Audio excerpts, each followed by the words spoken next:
Okay, let's get started. This is QUIC. If you're not here for the QUIC working group, please leave, although you may be missing some fun. This is the Note Well. This is the new Note Well. If you're not familiar with this, the best thing to do is to use your favorite web search engine. Well, if you can read that, that's great. Or you can use your favorite web search engine to search for IETF Note Well.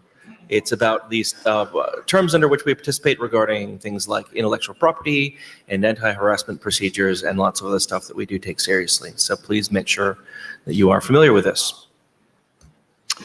The agenda was Monday. Now we have Thursday. The blue sheets are going around. Please sign them when they come to you. We have a scribe. Thank you very much, Tommy. We are now bashing the agenda. So we're going to have a fairly brief discussion of ECN, a presentation and discussion that we punted from Monday. Before that, actually, I'm going to slide in one other thing. We want to double check that, make sure that we're good with the invariance. We started the working group last call. If we have anything to discuss, now is a good opportunity to do that. And then the main event, we're going to discuss the SpinBit proposal. And so we're going to have a presentation about it. And we're going to conclude the discussion on the SpinBit proposal. I really hope so, yes. We're going to have a presentation and then clarifying questions, and then we're going to move to a discussion phase on it. And at the end, we'll try and do some hums. If we have time after that, we'll have some issue discussion. Any agenda bashing? Martin, are you in at the bashing line? No, invariance. You're in this. Oh, okay. Oh, wow. Okay.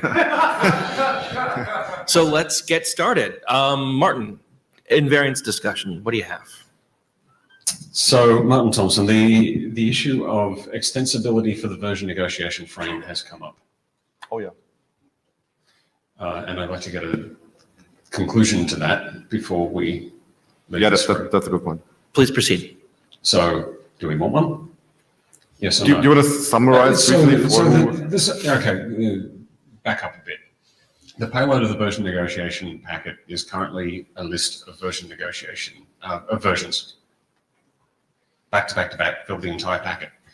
There's no length on that. There's no way for us to add anything else to that packet. That was semi-intentional, but I don't think we ever wrote down the fact that it was intentional. And I don't think we ever really fully discussed that. So the question is, do we just stick a length on there and say that the rest of the packet is TBD? Do we acknowledge the fact that it's not extensible and move on? Or what would we prefer to do with that one?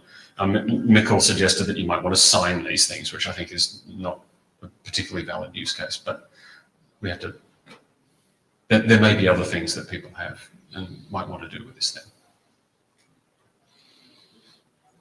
So, I mean, your proposal would just be like TLS 1.0 with here's a length and there's some crap at the end that we're not going to say what it is if it extends past the length. Okay, that'd be the idea. Yeah. So, I mean, I guess I'm generally just there's some interaction here with whether or not we're going to modify the way the version negotiation works to be more like the to have the VN be mostly the obfuscation version and have the interior version negotiation. If we did that, then it really doesn't matter what the heck we do with this fill because it only really negotiates one thing. If we're not going to do that, then it seems more attractive to have extensibility. So I don't know. Like, unfortunately, I feel like these issues are intertwined, which I'm happy to produce a PR for that pretty soon, but like we still have to decide if we want to take it. So I don't know. I'm pretty reluctant to have a length and it's like blah at the end. That didn't work out well in 1.0. Yeah. So to sort of roll back a little bit more, the purpose of the version negotiation is to allow both client and server to agree on, I guess, two things. And we sort of pile a bunch of other things on top of it at the moment, but fundamentally it's really only two things. And the first thing is the way in which you obfuscate the handshake packets. And the second one is the handshake protocol that you're actually engaging in. And that's actually it. We pile a bunch of other things on top of it. And to Ekka's point, yes, we could layer another layer of version negotiation on once we get to beyond that point. But those are the two things that we're protecting. And if those are the only two things we're protecting, I think we're actually okay with what we have. And we can do a lot once we actually get into version-specific stuff. And so I'm comfortable with the current design, but I would like to make sure that other people are also comfortable with the current design. Do you want to hum? I'm not sure that this is. Well, here's the problem. Have we had enough time to think about this ourselves sure. and come to our own conclusions? And given that this was raised yesterday, and given that even people who have thought about this quite a bit are still scratching their heads and thinking about it. Sure. I would suggest that what we do is simply talk about it for a little bit and make it just another last call comment, and we'll see what we turn up in the next 2-3 weeks. So I wasn't suggesting we hum to decide it now. I was suggesting that we're in a room together now. We're going to be on a mailing list next week. We're going to discuss it on the mailing list. The question is it useful to get some sort of sense of this room right now? Maybe see what people have to say Okay. first. That queue is biting into my precious spin bit time, so I'm going to close it right now. Let's go. Yeah, good. So I think I had the feeling that adding the length field would actually get us a little bit more on the safe side just to be future-proof. But on the other hand, we also have eventual UDP options. So that's kind of the stuff we anyway might end up with. So don't have hard feelings about it. Martin, can you remind me, did we commit to whether there was or was not a length in the long header? Did we commit to that as an invariant? But no, I understand. But is that just in the? This is all. Who knows what this? This is? That's in the undefined region, right? Right. So if we needed to, we could deal with this by putting up by having a parent length field, right? Without breaking the invariance. I guess that's true. I mean, so this is what happens when you try to define the box before defining the thing in the box. I mean, so ordinarily I resist this, but if you imagine that like this protocol was designed 5 years ago and we like find ourselves in this position, like we'd be like, okay, the versions dead beef, FFFF and 0000 put together end means the extension bit at the end. I mean, like we do not. I mean, like this is a problem we do not know how to solve. Like we're desperate. So I hate to go there like this early in the design phase, but like but I mean we could figure it out. That's very similar to the point I was going to make, so I will cut my time short. The quick and dirty here is as long as it's a list of versions, the interpretation of whatever comes after the version length comes after the versions is going to be either completely uninterpretable or just very, very crufty, very, very fast. I don't think it's worth doing in the version negotiation packet at all. Jana Angar, I'm going to echo what Ecker and Ted just said. We have a lot of extensibility in various other parts of the protocol, and I think this is, if we really, really need to do this at some point in the future, there are ways in which we can do this. I don't think we need any more than what we have right now. Okay, so we have a sense, at least from the people who came to the mic, that we don't need this, it sounds like. And maybe the people on the mic put this into their feedback into the issue, the ticket, so that we have the discussion continuing there. It'd be nice if that were reflected in text, yes. Okay, great. Okay, Thank you. Thank you, Martin. Okay, any other discussion of invariance? Okay. We should mention the design teams that we've formed. We're going to do that on last time. Okay. We have any question? Yeah. Okay, next up we have ECN. Sorry, was that plural? Was that plural? Manassi has the unofficial one for Australia. That's not Right, so the intent here, so we had at the Melbourne Interim, the people in the room at least had consensus that we wanted to add, so there was different extents to which ECN could be added to QUIC. And I think in Melbourne, the consensus was that we want to add the full flavored ECN support in QUIC V1. And Ingemar was tasked to sort of do a write-up of a PR. And I think this is sort of an overview of what that PR might look like before it sort of formally hits GitHub, or maybe it's already there and I've missed it. So that's the purpose of the discussion. And so first, we want to sort of reconfirm that I guess that this consensus from Melbourne still stands. Nobody sort of objected on the list, at least that I know of. So my current standpoint is that we still believe that's the case. And then, we want feedback on whether this, way of doing ECN in QUIC is the one that should be going into the documents in the near future. Yeah. Okay, and it will be probably a pretty short one. You can take the next slide. And we have some, do it like this instead. We have some proposed additions to a quick transport and recovery draft, and you can find it on the links here, and they're sort of written in almost a sort of a shape that should be possible to include them as is, with reviews, of course. And there are actually, this was presented in the last interim in Melbourne, and there was some, the main discussion was around connection migration, and that, thanks to Cohen and Gori, and we tried to clarify those parts and make that more clear how that should sort of work with ECN.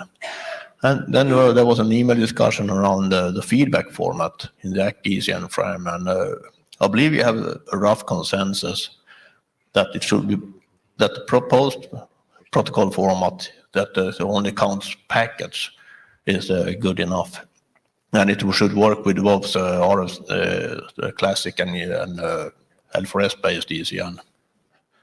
And I don't know if you have any comments, Mirja. Yeah, okay. And that's about it, and we can take the next slide. And the way forward here is that are there any open issues? And another one is to, with the blessing of this group, and create pull requests with the proposed additions to the transport and recovery drafts. That is. Mia Kulivan, remind me, is there now any indication in the handshake that ECN is supported or not? I mean, like that you can actually send feedback or not. That's the part that's interesting. I mean, if you receive, the idea is that if you receive ECT marked packet, either it's ECT0, ECT1, or CE, then you should use that ECN frame to feedback that information. So basically what you're proposing is that you do some probing at the beginning of the connection, instead of just telling you what you already know.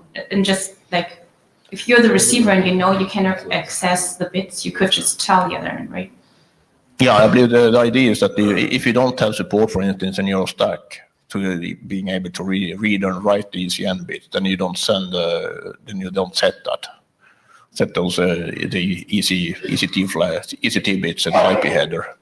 Yeah, but the sender needs to know if the receiver can access it. Yeah, and but if the receiver doesn't access it, then it doesn't. Then it will be feedback normal ACK frame instead. But I don't understand why you don't just provide the information. Why do you have to test it? Because that's something you actually know. Why do you don't tell? Because you do know it. That could be a discussion. I believe, and we wanted to make it as simple as possible without any flags or whatsoever. That is all. I know we had this on a very early version where sort of had this extra negotiation stuff where it sort of indicated the capabilities, but. So, I mean, testing is definitely more complex than just telling the other end. I understand that you have to test anyway because the path might be not supportive, but it can still give you an advantage that if you already know that you cannot use it anyway, you don't have to do the testing, right? Yeah.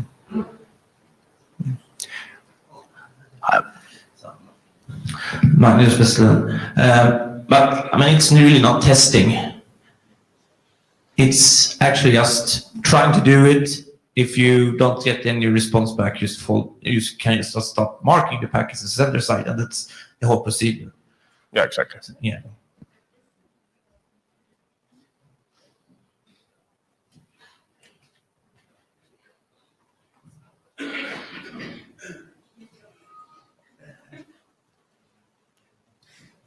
Right, so there's a wiki page in the base drafts repository that has the details of the proposed PR. It's not a PR at the moment. So I guess the ask is that people review that. I think in terms of the design team that we had to look at ECN and QUIC, this is sort of their proposal for what they believe is the best way forward. And now we're basically trying to figure out whether this proposal has, enough consensus that we can continue it in a PR. Make sense, Miriam? Okay. And I think it probably, so how close are we to landing 11? So do we have a timeline for landing 11? Martin is sort of looking like any day would work, huh? Okay. So the question is, when do we want to see a PR? Do we want to see this in 11? Because it feels like then we need to give this some time. Do we want to do this in 12? 12? 11 already has the long header changes to do variable and packet numbers. So Ian is saying 11 already has a bunch of long header changes and other things, and there's also 10 that we haven't implemented yet. Okay. Quick segue. So I think since we're on the topic, so I think we're going to do 11 pretty soon. 11 and the now final version of TLS 1.3 will be the basis for 5th implementation. Correct? And we're going to probably do 5th implementation online as an interrupt day between now and Stockholm, and I'm guessing in Stockholm we're still going to do 5th implementation draft. Okay. Details of this after spin bit. Yeah. I don't expect to have any time after spin bit. I'm saying it now. Okay. So basically, this will probably then not land before, or at least there will be no expectation that it will be implemented before June. Okay. That gives us some time to review this. Edgar. So Lars, I don't know what the other implementers' plans for 1.3 are, but we're not planning to ship with the RFC version number until the RFC issues. So it would be 28. It wouldn't be RFC. Okay, so, yes, I misspoke. But so there's 28 will probably have editorial changes unless it should be mechanically the same except for the version number. But as I say, yes. We're just not planning to ship it in Firefox till with the RFC issues because we can't take it back. Yeah, fair point. I misspoke. So we're gonna do 11 and 28 until 28 becomes an RFC. Mia Kulevin. I just wanted to make one more comment. So the testing part is actually not QUIC specific. It's actually something that could also be applied by other protocols. So I'm wondering if you want to have it in the QUIC document or if you want to have it somewhere else, or if you maybe want to have something very simple, like simple default testing in the QUIC document, and then we could think about more advanced testing somewhere else as well. Maybe one comment from me. I believe it could be good to have something in the QUIC documents, and because I believe many people doesn't read the other documents in other areas. And yeah, I would, so as an individual, suggest that we try and have something self-contained in the QUIC document so that the QUIC implementer can read that and implement it and not need to read histories of ECN that we've had in the IETF in the past. Martin. Yeah, so Martin Thompson, I'd suggest timing-wise, spend a little bit more time polishing this. I noticed a few grammatical things in here and a few questions. It's a little bit easier to iterate on the wiki than it is to iterate on a pull request. And for something this large, pull requests tend to take a little bit of time. And it'll rot if you make a pull request, whereas this won't rot. So get it good. And once we get 11 out, it shouldn't be that much longer. I don't know how long we're going to sit on 11, but we have a couple of issues to talk about today. Maybe we'll try to roll some of those into 11, but I anticipate weeks, not months. Yeah, and if we're not planning on implementing anything like this for Stockholm, we can actually take a significant chunk of time in Stockholm if we still need it and finish it, and then get it into PR form. So the only reason, so I fully anticipate that people won't be implementing this even after it's in the document, for various reasons, right? It's difficult for people operating in user land to put the markings on them, whatever else. So And people just are slow, right? We take ages to. We've got a whole bunch of work to do. So. It's actually not hard, but it's work. Yes. Yeah, but it's work. Yeah. But yes, so it's not something that's sort of critical for V1. Jana Engar, I want to second Martin's opinion. I think this is useful, good to have, and we should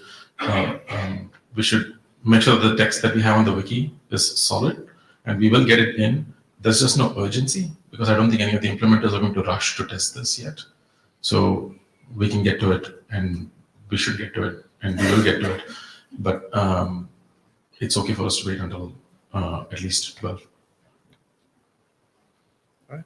Okay, then people should please take a look at what's on the wiki and talk to Ingemar and the other folks on the design team. I think there's a list, so if people want to really get involved, you can talk to Ingemar and you'll be put on the list, I'm guessing.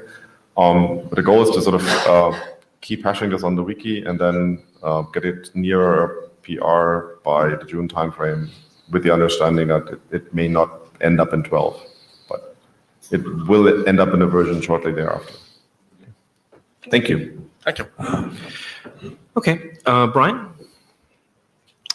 So what we're going to do here is Brian will give a presentation. It's okay, Brian. It's safe. It's safe. Don't overpromise. I have a whole interpretive dance for later. So Brian's going to give his presentation. We're going to ask for clarifying questions afterwards. Then we're going to move into a discussion phase where we talk about whether the working group wants to address this use case and whether this is the right way to address it. Yep. And then we're going to do some hums. And I'll note that there's a bunch of stuff in backup here, so I may be Make throwing all of slide references up during the discussion. Sure. Let's go. Just sort of foreshadowing that we will probably ask everybody to be very short on the microphone because I expect the discussion to take a while. I'm not putting that in my computer. Okay. All right, so I can take direction. So try and make your point as short possible as time. You can even go back into the line. You don't have to say everything the first time you make it to the front of the line. And we will try to time manage this pretty aggressively if we have to. Right. And one more bit of context. We've been talking about this for a while. Our intent as chairs is really to try and get a direction on this and get us something we can confirm on the list today. We're getting to the point where we can't stall this decision much longer. So please keep that in mind in the discussion. We're trying to get to closing this issue in some fashion. And the reason, we specifically didn't schedule this discussion at an interim because we wanted to have sort of the broader participation that we would get in the general IETF. Right? That is the reason why we didn't do it in Melbourne, for example. But this is, so we've kicked this around long enough and we really need to decide what we want to do on this topic so that we can sort of move on and free up a bunch of cycles for a bunch of people. Can I go? Take it away, Brian. Hi, I'm Brian Trammell. I'd like to see a show of hands. Who here doesn't know what the spin bit is? Wow, okay, so there's a lot of instruction here that is actually going to be useful for like 6 people. Great. Next slide. This is in a PR 1046. Basically what we want to do is we want to take this little red bit right here from the quick short header and we want to make it spin. There's a very simple algorithm for this. Every time the server sends a packet, it sets the last spin it saw on the packet that it sends. The client, thank you very much. The client sets the inverse of the last spin it saw on each packet that it sends. So what this does is a very simple distributed algorithm. It creates a square wave that's on this one bit that's visible on the packets in the flow with a period equal to the application experienced round trip time. Why do we do this? So we're preparing for a post-TCP world. We've seen in MapRG anywhere between 5 and 7% of QUIC. I've heard on some links that the amount of QUIC is much larger than 7% of the traffic that's crossing that link. There is the ability, based on the information radiated off of TCP, to do lightweight, efficient RTT estimation on arbitrary aggregates of traffic. As QUIC traffic replaces TCP traffic, this visibility goes away. We got a lot of use cases enumerated in the SpinBit draft Trammell QUIC Spin 01. basic interdomain troubleshooting, home network troubleshooting, buffer bloat mitigation for mobile networks, which I actually want to note that in the hackathon this week, we actually built a real buffer bloat mitigation simulation or emulation that shows that this actually reduces RTT for all of the flows over some of these links significantly. And internet measurement research. How does it work? I'll do the slides versus the interpretive dance. I can do the interpretive dance later if it's not clear. The client starts sending, once it starts sending short packets with short headers, it puts spin 0. The server basically just reflects spin 0. As soon as the client starts seeing spin 0 packets, it sets spin 1. The server reflects back spin 1. The client sees that spin 0. So basically you see all of the packets in flight in the flow kind of pulse between spin 1 and spin 0, and the period of that is the RTT. So how this works if you're doing unidirectional one-point measurement, so the observer is at this point here, the observer sees some zeros and then it sees some more zeros because the zeros are on the backside. It shifts to 1, you see the edge, boom, and that square wave is the round trip time of the flow. With bidirectional one-point measurement, you can actually compare the square waves on the upstream and the downstream side, and you can separate the components of RTT. So you can know how much of the RTT is attributable to between the observation point in the client and the observation point in the server. Does it work? Yes, it does. Our student Pete DeVere has implemented this in Mink. We've actually had 3 other implementations of this at the hackathon. The implementation effort is trivial. Basically, so Pete's a pretty smart guy, but he'd never seen Go and he'd never seen Mink. And within the first 45 minutes, he had a working spin bit. It took him another couple of weeks to get Mink running, but the spin bit was actually spinning. The spin signal, you get really high resolution information about the RTT experience by the endpoint applications. One of the things that surprised us is due to ACK timing and QUIC, the information that's available at the receiver from the spin bit is better than the information that's available in the ACK stream from the spin bit with respect to the RTT. You get more RTT samples from this method. Does it work in networks that are not perfect? Yes, it does. The signal will start to overestimate RTT slightly when you see heavy loss. And when you see reordering, you get some loss of fidelity where you get edges back and forth. This is a clarifying question. Yeah, I'm just trying to read the slides. I'm sorry. Sorry. Well, what about, can you just go back and tell me what you're looking at? Yeah. Oh, so, all right. It's difficult for me to point from where I am, so I'm going to have to leave the pink box. The pink box. You're released. You can take the mic off the stand, too. Oh, yeah. Right. I mean, okay. Yeah. Okay. So basically, the spiky orange stuff here is, so what we have is a client connecting to a server and uploading data, right? So it's the reverse of the way that this usually works, but you can just switch the things. This is the this is the spin bit information available at the sender side, and the moving minimum. So this green line underneath here is there's just a minimum filter, right? It's like the linear smoothing filter that TCP uses, right? Okay. So like the unsmoothed TCP RTT is spiky like this as well. Down here, this is the server, so the data receiver side ACK stream information about its RTTs, and the green here is the moving minimum. So you see the resolution is lower. And so you don't have a picture that shows the true number. The true number. Okay. The true network number in this case is 40, and then it goes up to 80. Okay. Yeah. Okay, perfect. Right. Thank you. Oh yeah. So this. Oh sorry. Yeah. This edge here was making sure that it responded to changes in the path RTT. And just so I understand this clearly, because this is in the clear, exactly the same information is available to an inspection endpoint on the wire. This RTT information is what's available to anyone who can see the packets. Okay. Right. Yes. And I guess why is the shortening client different? I'm just stupid today. I actually have forgotten why this was. So it's basically because of how I think it's because of how ACKs are correlated. Maria, do you want to answer that question? Yes, so the traffic is flowing from the client to the server. So you have a lot of samples, a lot of packets. And from the server to the client, you only have X, so you just have less packets, so it's like less accurate. Right. And so what does the network inspection point see? So the network inspection point sees this, right? So it sees the yellow, the spiky yellow stuff. But no, sorry, that's my question. I guess my head around is if the perspective is different from the client and the server, right? And the inspection is then points in the middle somewhere, right? What its estimates look like? It gets the better estimates. Okay. Yeah.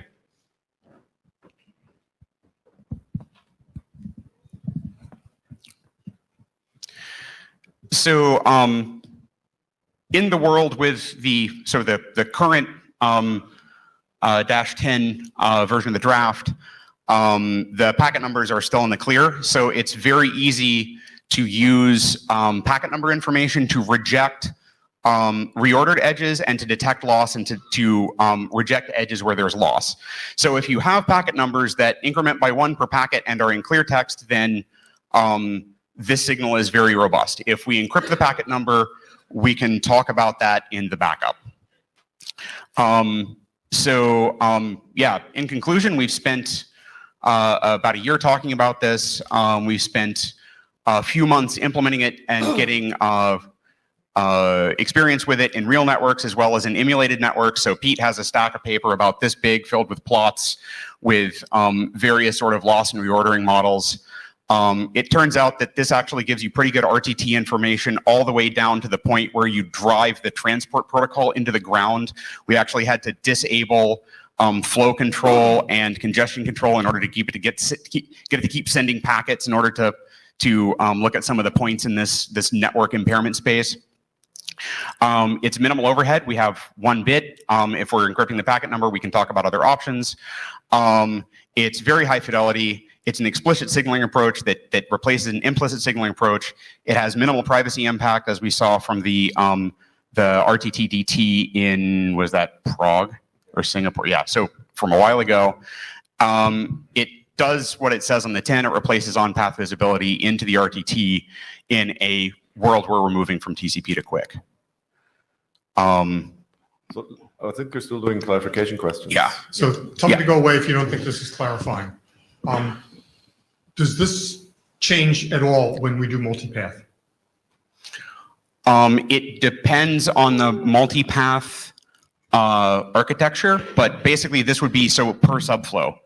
The spin state would have to be kept on a per subflow basis in order to get it to work. If you're mingling the spin state among subflows, then you're not going to get a usable signal. Subflows would have to be visible in the clear. In order so the subflows are going to be you do not have to link the subflows in the clear in order for this to be useful, because you're basically what you're measuring is the network RTT of the 5-tuple. So, Ian Sweat, Google. Did you have any numbers for, like you said, you kind of drove the transport to destruction? Right. Did you have any numbers for how it degrades as you go with numbers like 5% and 10% and 20%? Because we do occasionally see numbers like this, and I wouldn't want it to go totally haywire. So, are you talking about 20% random loss or 20% burst loss? That's usually a packet policer. And okay, yeah. So when you see burst loss, it goes from sort of the gray line here to the blue line here. You get essentially overestimation of the RTT because you're just missing the edge, right? So yeah, the edge that you see is delayed. There are so the edge bit and status bit things here. Actually, you know what? I should probably explain those. So these are things that we started looking at in order to prepare this to be useful in an encrypted packet number world. The status bits essentially reject all of the edges that are lost. You can also do this with packet numbers, and then you get basically up to the red line. The reason that the red line looks better than the vanilla without loss line here is it's actually rejecting some of the edges that are farther in variance, right? Like, so when you start rejecting lost edges, you get fewer samples, which means your variance goes down, so you get less this error. Okay. So follow-up clarifying question that you just made me realize. So vanilla without loss is with the packet number not encrypted as QUIC as today. So vanilla without loss is actually without looking at the packet number. Oh, okay. Thanks. Yeah. So if you have a good, if your network is running well, you don't need to look at the packet number. You can basically just look at the raw series of edges, and you're going to have, few enough of those are going to be offset or lost that it's not going to affect the aggregate that much. Ignacio Álvarez Amelín, fellow IETF.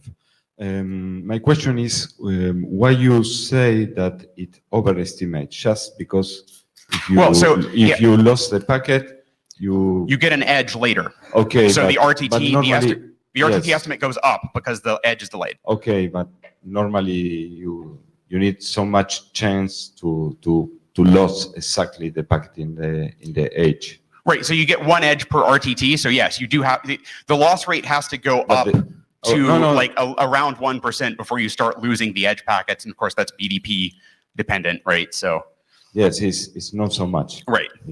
Yeah. In one case. Okay. Thank you. Colin was first on the back mic. Hi, Colin Perkins. Two quick clarification questions. Have you run into any issues with reordering in very low RTT where the signal gets scrambled? yeah, looks like this. So basically what happens is so with very low RTT, we did pretty much everything with 40 milliseconds. That was sort of the baseline. With lower RTT, you actually get less absolute error because if you do like a single edge reorder, you just get, a spike of 1 back to 0 and then back to 1. You get an RTT measurement, which is pretty close to 0. It's the inner packet time, right? With 40 millisecond RTT, if you have a fair amount of, so there's vanilla without reordering, which is sort of the gray line that's underneath all of the other lines. If you start reordering it, you end up with a lot of these very short RTT estimates. It turns out like a really stupid heuristic is just to reject everything that is unrealistically short, and this was a static heuristic, and you see it reduces the error quite a lot. So 2-bit spin and some of the valid edge stuff that replaces the packet number when the packet number is encrypted rejects that. You can also, you get back down to vanilla if you're rejecting based on packet number reordering detection. Sure. What do you consider unrealistically short?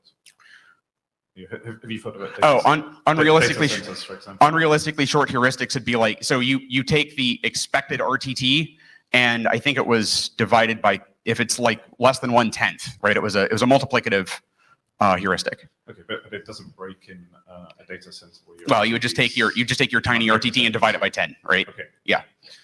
Okay. This is only for short header packets, right? This is only for short header packets, right? The idea is the long header packets are one, you have the handshake. You can just basically do your handshake RTT estimate the normal way. 2, you don't have many of those packets.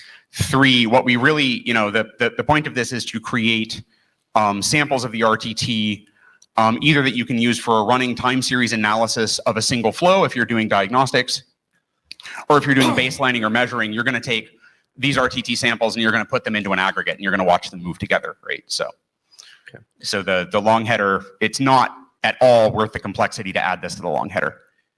Just a reminder, we're still on clarifying questions. Yeah. Christian. Brian, when I look at your numbers here, I have some kind of fear, and the fear is that this spinning bit measurement will work very well if the network is working well, and will start to work less well if the network is having problems. And I am concerned that this kind of behavior goes against the idea of having a measurement tool that tells you some information when you have a trouble.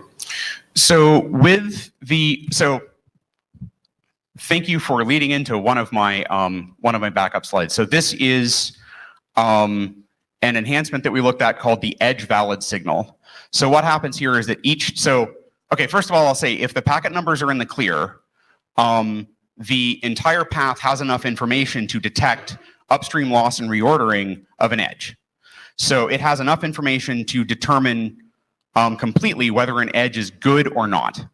When you have heavy loss and heavy reordering, you tend to get many fewer samples, but for any flow that is able to keep, if the network conditions are such that the flow is able to keep sending, we've never seen a situation that we have to drop all of the samples, right? We still have visibility into what's going on to that flow. The sample rate of that flow is itself, like the number of good samples versus the bad samples, is itself an indication as to how much network difficulty that flow is seeing, right? With the valid edge signal, which we looked into more because it looked like we were moving toward consensus on encrypting the packet number, so we spent some time looking into this one. With the edge valid signal, there's a counter that goes, it counts up 0, 1, 2, 3 every time an endpoint sends a good edge. So if an edge gets reordered or lost, what the measurement point will see is what looks like an edge because it went from 0 to 1, but the endpoint didn't think it was a good edge, so the valid edge counter is at 0. So it will say, okay, this is not a valid edge. So you can easily reject, you can encrypt the packet number and easily reject edges just as well as if you had the packet number if you add 2 bits to the signal. So what we saw in this case is we had to, like I said, we had to disable flow control and disable congestion control and send at a constant rate in order to get it to keep generating traffic at some of these points in the space, because we were doing like 10 millisecond RTT with 10 millisecond jitter, so random packet delivery order. The transport falls over at that point, right? The diagnostic is the network is so screwed up that the transport stops sending, right? So we shared your fear when we looked at this originally, but we have a fair amount of data that at least I'm less afraid. Pete's thesis on this should be published in about 2 weeks, and we can send that to the list. So my simple brain has a simple understanding what you said, and I'm going to summarize. Summarize is that if we have a combination of the spin bit and clear text packet number, we are fine. Mm-hmm. If the packet number are encrypted, we need a couple more bits with the spin bit. Mm-hmm. Yes. 1. 2. 1 more. Well, okay. So with an encrypted packet number, a 3-bit spin bit is indistinguishable from the 1-bit spin bit with a clear text packet number. There is another enhancement. This is courtesy MT. Huh? Is this still clarifying, or can I keep going? We need to start clarifying right now. Okay. There's another enhancement where basically you have a 2-bit spin that counts up 1, 2, 3, and anytime so the endpoints, of course, know that an edge is valid or not because they have access to the clear text packet number. So they know whether or not an edge that they're seeing is valid or not. You can use this that spins 1, 2, 3, and then takes an additional code point 0 that it sends for an entire half RTT to say, the last edge that I sent was bad. So measuring this is a little bit harder. We have not yet shown that it gives you data that is as good as the 3-bit spin, but it's in the ballpark. Thank you.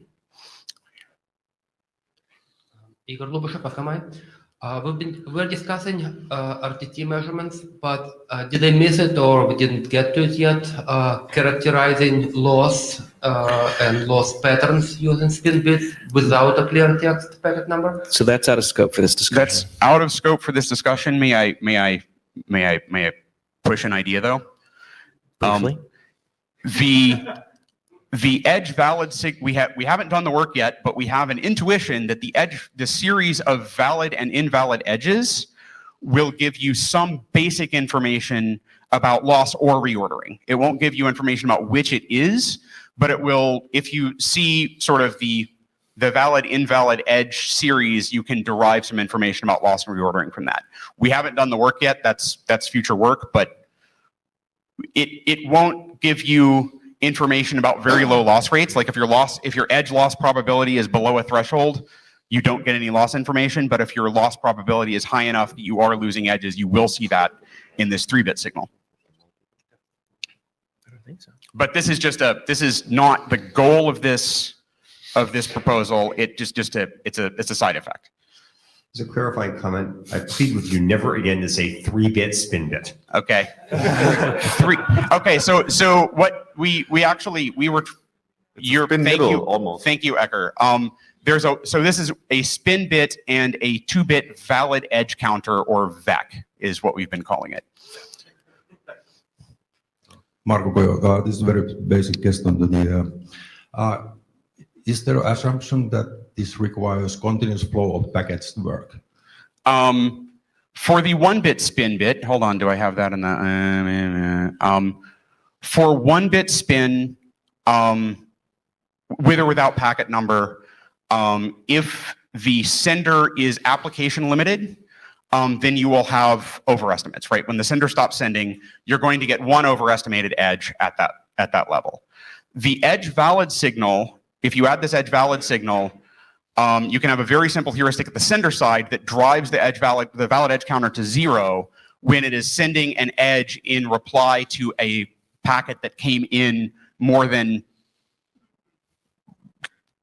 0.1 times RTT ago, right? So the sender can expose whether or not an edge is likely to be valid through the valid edge counter. And that reduces all of the overestimation of bursty traffic. So the second bit helps you, but even if you only have 1 bit and you know that you're sending a traffic pattern that is useless to measure runtime time, you can just set the bit always to 0 and say, like, this flow is not helpful for you, because in the network, if you have enough other flows, you just need general information. Yeah, so if we go with a 1-bit spin bit, there are ways to reduce overestimation from bursty traffic. Eric Nygren, and does that bursty, in the multipath case, does that bursty traffic case become more important? Because it seems like if you're switching back and forth between which path you're sending things on, then you may want to be careful not to be having people observe stuff on, because each of those paths may look like it's bursty for some period of time. Can I reclassify that as a research question as opposed to a clarifying question? Yeah, I mean, yes, it seems like that. We haven't looked at it. We will. I could even to add something. As long as you send enough, like more than, if you send for at least 1 round trip time, you get 1 sample. Right. But if you're basically doing flow spreading where everything is designed to look bursty, then yeah, you're not going to get good signal out of this. Clarifying question. I assume you have some map between the path and the RTT estimates to keep. What is the key for that map you're using? So for all of this, the key for that map is the 5-tuple. Okay. One hopefully done clarifying question. This is in the clearbit authenticated, so middle boxes come from the RTT games. Yes. Sorry, I neglected to say that. Any other clarifying questions? Okay, well, thank you all for coming today. Yeah. And I think you've seen all the slides now. Mark, you've seen all the slides now, so if there's one that illustrates a thing, you can find it. Right? Yeah, and you can always help me. Yeah. Okay. All right, so now we're going to go into the discussion phase, the non-clarifying phase. So just to give people a little context, as Brian said, we've been talking about this for a long time. It's been somewhat contentious in the working group for a fair amount of time. Good positioning, Brian. We spooled up a design team to evaluate especially the privacy implications of the spin bit, a 1-bit spin bit. And the result of that was they came back and they said they couldn't identify any concrete privacy issues with a 1-bit spin bit. We had some concerns about whether the data generated by the spin bit was usable. Brian's just gone through the experimentation and the research that they've done around that. And so now we're in a position where the working group needs to decide, do we want to add the spin bit to the specification in some form? And so that's the scope of the discussion now. We're not going to talk about loss, for example, or other aspects of things that networks might need to understand about the flows. We're just restricting this discussion to the spin bit proposal and the use case that it tries to address. So, Brian. Yes. Do you leave the shape of the up to the chairs now? Sorry. Settle. It's round. Ted Hardy, I didn't hear the question, so I'm not ready to give a yes or no answer. But I am perfectly willing to say that having gone through the exercise with the design team on the the potential privacy implications of this, that I'm pretty confident that the bang for the buck we're getting out of this is very good. The amount that this seems to me to leak compared to, say, the information already available on geolocation is just extraordinarily small, in my opinion, for the threats that we considered. And this does seem to provide a very, very useful set of signals. In particular, I'm very pleased with two design points here. One, that this is in the control of the sender. This is designed so that the sender does all of the setting, and all the server does is reflection. The advantage of that is that the sender remains in control of whether or not this is on. And although the receiver can decide not to reflect and just set everything to 0 as well, there's a good bit of agency in the right place, in my opinion.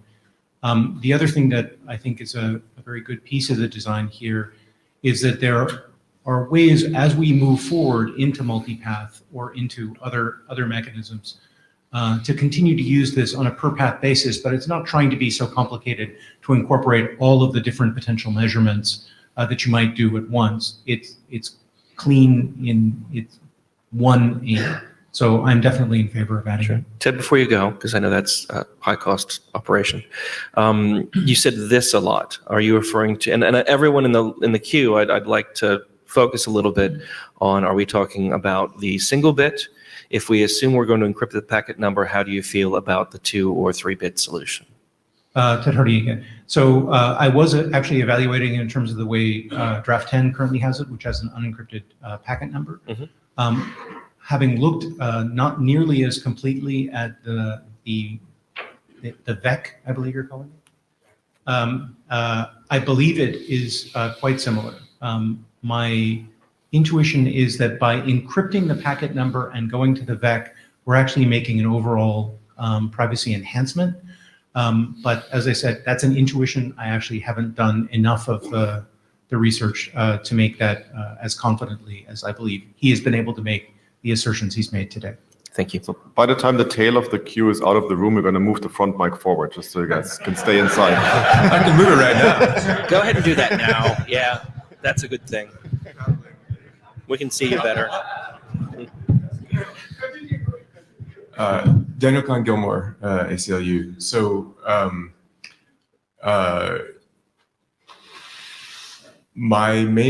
I appreciate that this has been whittled down to a relatively small number of bits. I would prefer to keep it as small as possible. 0 would be great. If we're forced into having 1, I do appreciate the engineering work that's gone in here. I want to point out that it's not clear to me the discussion earlier was about bursty traffic as opposed to like a steady flow. There may be other traffic patterns where this doesn't work as opposed to flow, typical flows that we see today, particularly if we start looking at non-reliable streams that don't require ACKs. And it concerns me a little bit that we may be designing something that encourages network operators to make decisions about flow paths based on assumptions that we currently have about reliable streams, which may have a cost if we want to use QUIC in the future for non-reliable streams if the network operators are doing bad things to traffic that doesn't match what they think is the RTT estimate. So I want us to keep those ideas in mind. If you think QUIC is going to be interesting for non-reliable streams as well, think about what we might be doing to ossify the network stack if we include something like this. Jana Iyengar, I actually agree with what DKG just said. I think it's important to consider what happens when the ACK rate goes down specifically. That is a significant value that we hope QUIC can provide. But I stepped up here to say something broader, and I will do that. I've basically spent the last year listening to arguments, and I've heard them from all over the place, and it has taken the better part of a year. I've spoken with many people, including operators, vendors, endpoint implementers about the incentives, benefits, and deployment stories for this bit. And I've considered all of these carefully. from where I'm seeing it now, we need to make a decision now. And I think of this as an engineering decision, not a theoretical one or not a research one. My informed opinion, based on all the conversations I've had and all the thinking I've done, is that we should not include this bit in the core specifications for V1. I'd be very happy for it to be an experiment that demonstrates that there's value and there's interest in deployment. I think it'd be very valuable to have an internet-wide experiment that actually shows some of these things. And I think this mechanism is a great starting point. I think there's some interesting data here, but there are also a lot of open issues, as we can see. And that as the design of QUIC evolves, that will challenge the assumptions that are being made in this mechanism here. And all of that points towards an excellent starting point for experimentation. But I don't think this needs to be in the core specifications now, and I don't think it should be. Kevin Smith, Vodafone. So first point is I heard earlier in the week about QUIC being measured at about 9–10% on cellular networks. Certainly we've measured it much, much higher, probably 40 to 50% in many of our operations. And so a privacy aware or privacy compliant spin bit, which helps us track and monitor and measure that, is very welcome. To the extra bits, one driver that I'd like to put forward is 5G radio.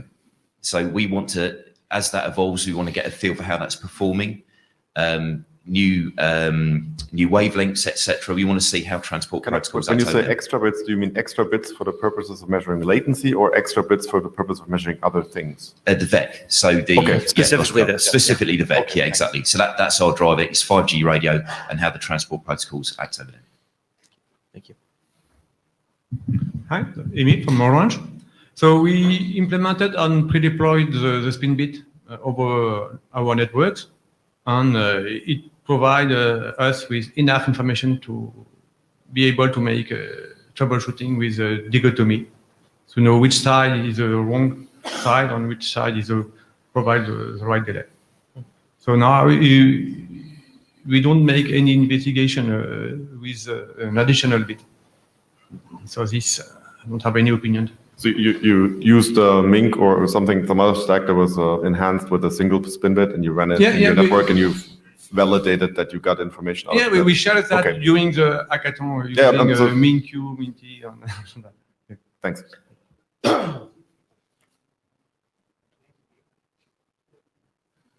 Hi, Colin Perkins.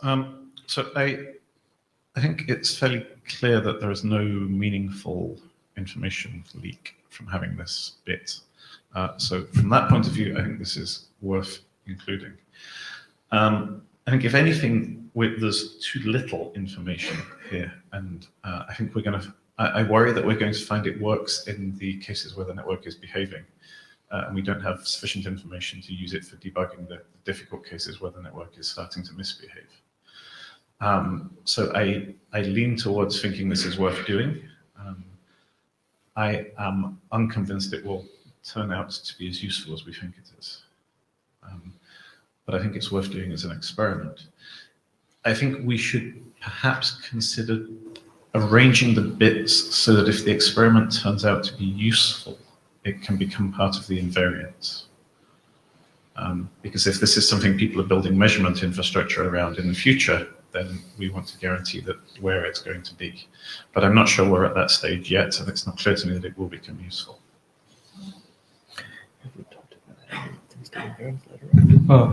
Praveen, Microsoft. So we have a genuine use case today in the cloud where we want to measure what's happening with tenant traffic, and that we're doing that with TCP today. And having such a bit would be extremely useful to be able to continue to do that with QUIC. If we are looking at QUIC as a replacement for TCP, I genuinely think that this would be useful for us.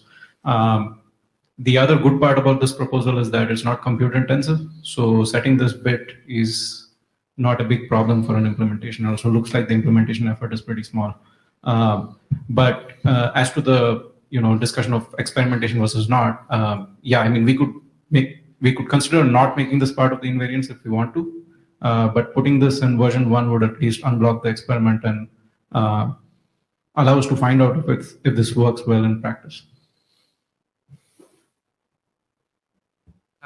Channeling Ben Kadek, Security AD from Jabber, who's in another room.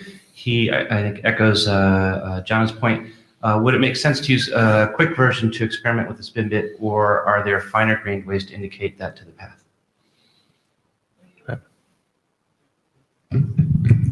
Patrick McManus. Line's moving pretty well. That's good.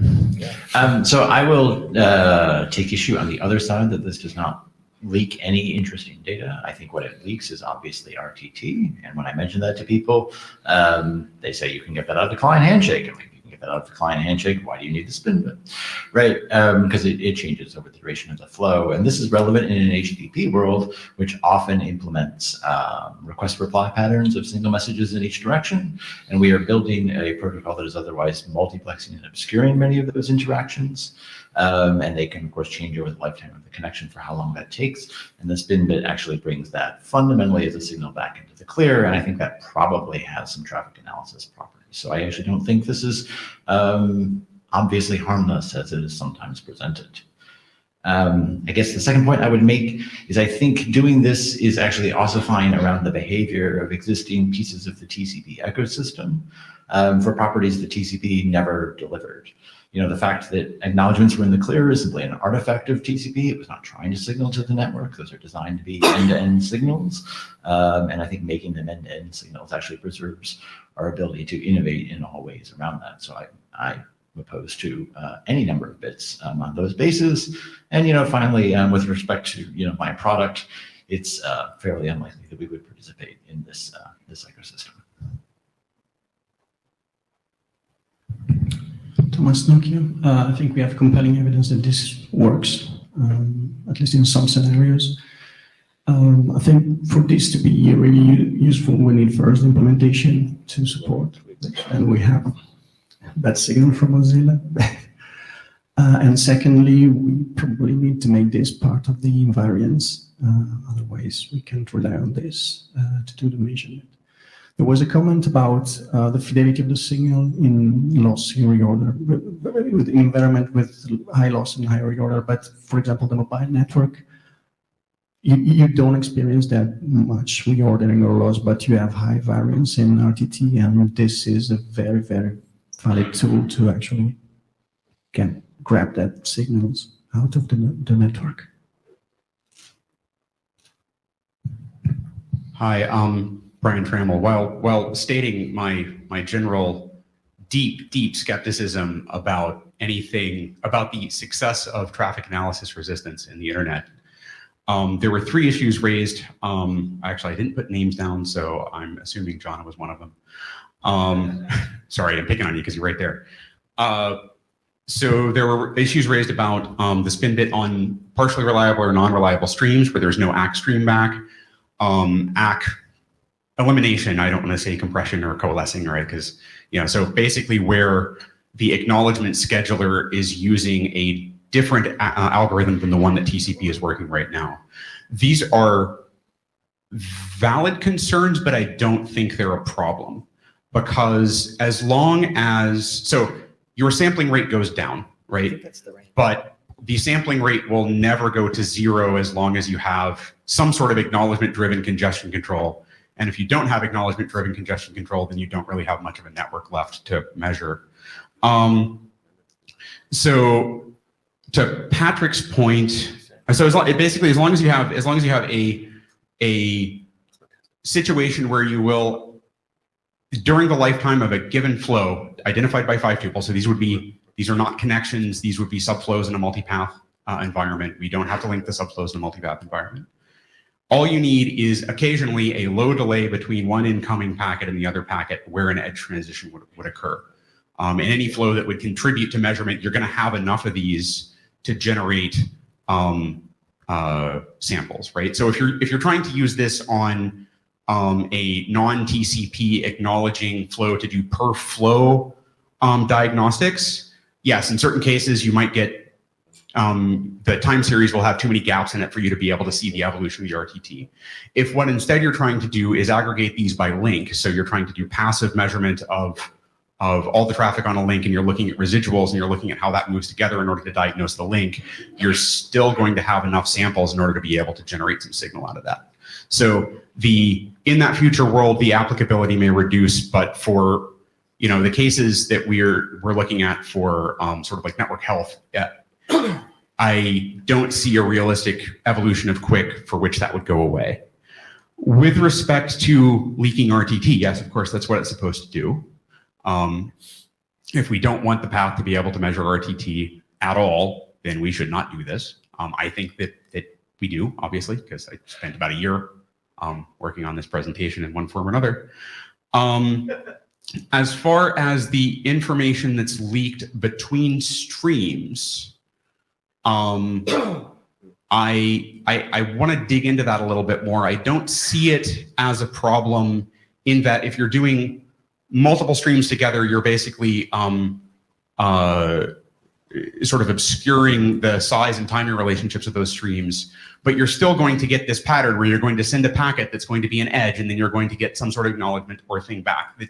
That pattern, I don't see how that would expose it. Patrick and I should probably talk offline because I don't really understand his concern there. So that's everything I have, and I'm going to go back to the line. Brian, before you requeue, because we know that's what you're going to do, just one clarifying question. Yeah. In your proposal, yes, this is always opt-in. The endpoints both have to opt in. So I just want to make sure that people realize that even if we put this in the invariance, it is not a guarantee that it is going to actually happen on the wire. Yeah, and I would actually, so there's been some other discussion about the relationship between this and greasing. And for the common case where you're basically just trying to do generate some RTT samples so that you can look at aggregates, individual flows can probabilistically opt in or opt out of this. You don't need to negotiate it. Basically, if you have a probabilistic opt-in on either side, then you multiply those two together, and that's the probability that you're going to get a signal. Once you have the VAC, you can also probabilistically drop samples. You can basically say, here's an edge, I have a valid edge, I only want to expose my RTT. You have a target RTT exposure rate, and you can drop the valid edge counter in order to meet that target rate. So there's a lot of things that we can do. There's very fine-grained endpoint control for how much information gets exposed. Okay. And I think that for a greasing standpoint, if you don't want it to ossify around, you always get a signal. Otherwise, hey, this is not a quick flow. Then that probabilistic enablement is a pretty simple way to achieve that. Sure. I was speaking of something slightly different, which is if no one opts in because of whatever. If all of the opt-in probabilities are zero, then the number of signals that you get is zero. Exactly. Yes, obviously. Yeah. Thank you. So it's 10:37, so we have a little less than an hour and a half, and we still have a very deep queue. So keep that in mind. Gabriel. Gabriel Montenegro, Microsoft. Yeah, I wanted to emphasize the nature of opt-in, and Brian already did a much better job than I would have done on that.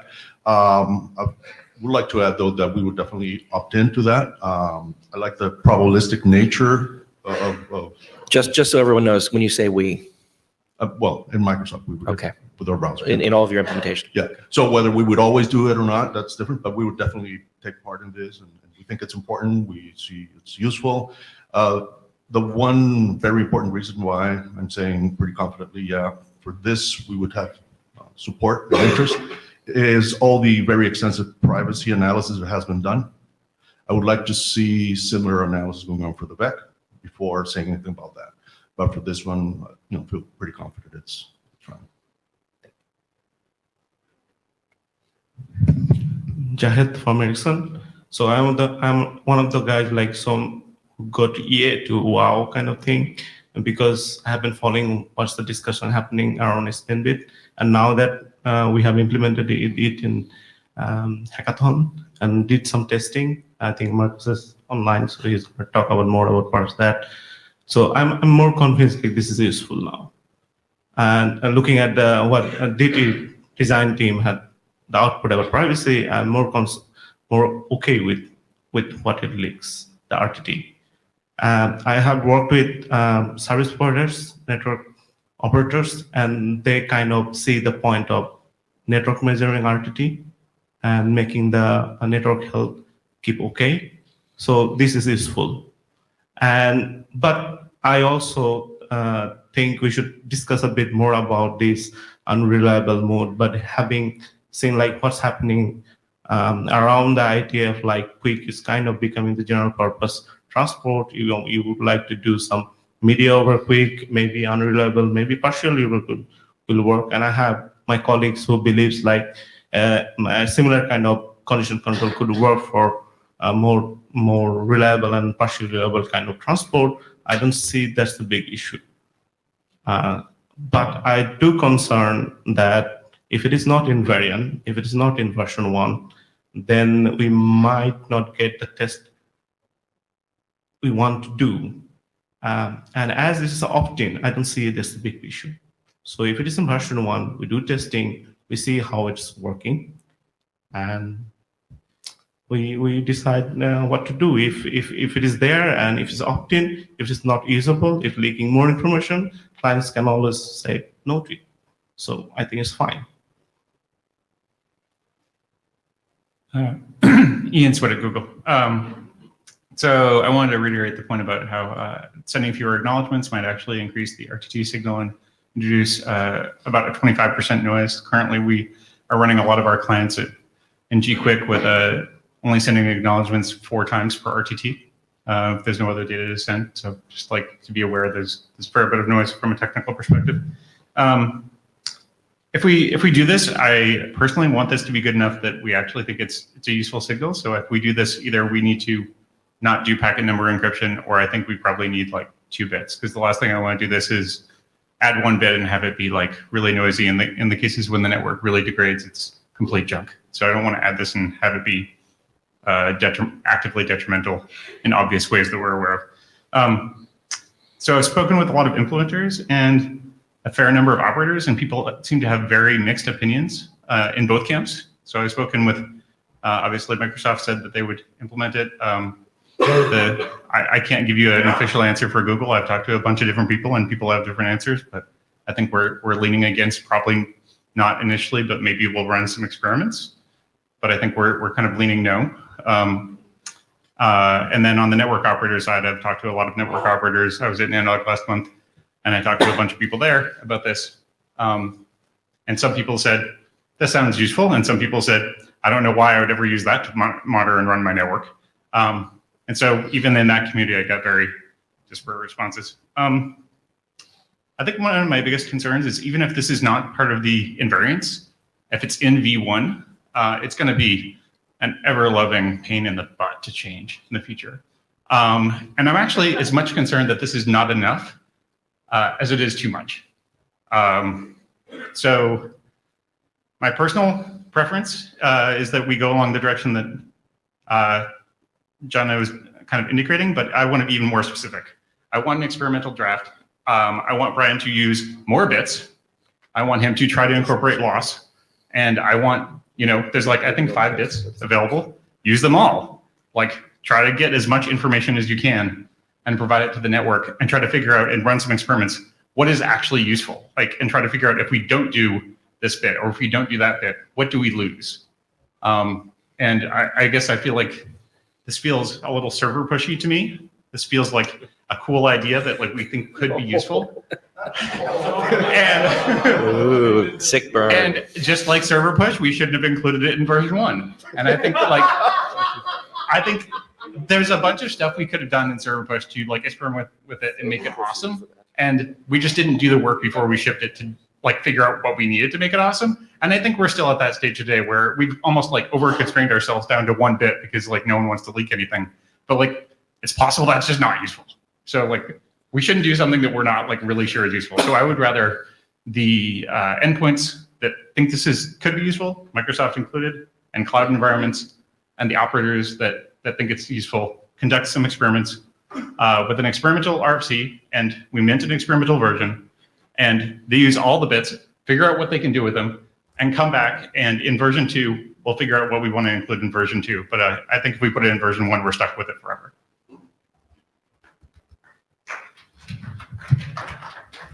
Marcus Ilar, Ericsson. I just want to make some comments on the usefulness and simplicity of this. So we were a bunch of people at the hackathon taking quick stacks we haven't looked at before, and we managed to implement a bunch of running versions of the SpinBit. We got them to interoperate. We got really nice measurement results, and we could even do some interesting buffer blow mitigation techniques using this. So we did see some usefulness already here.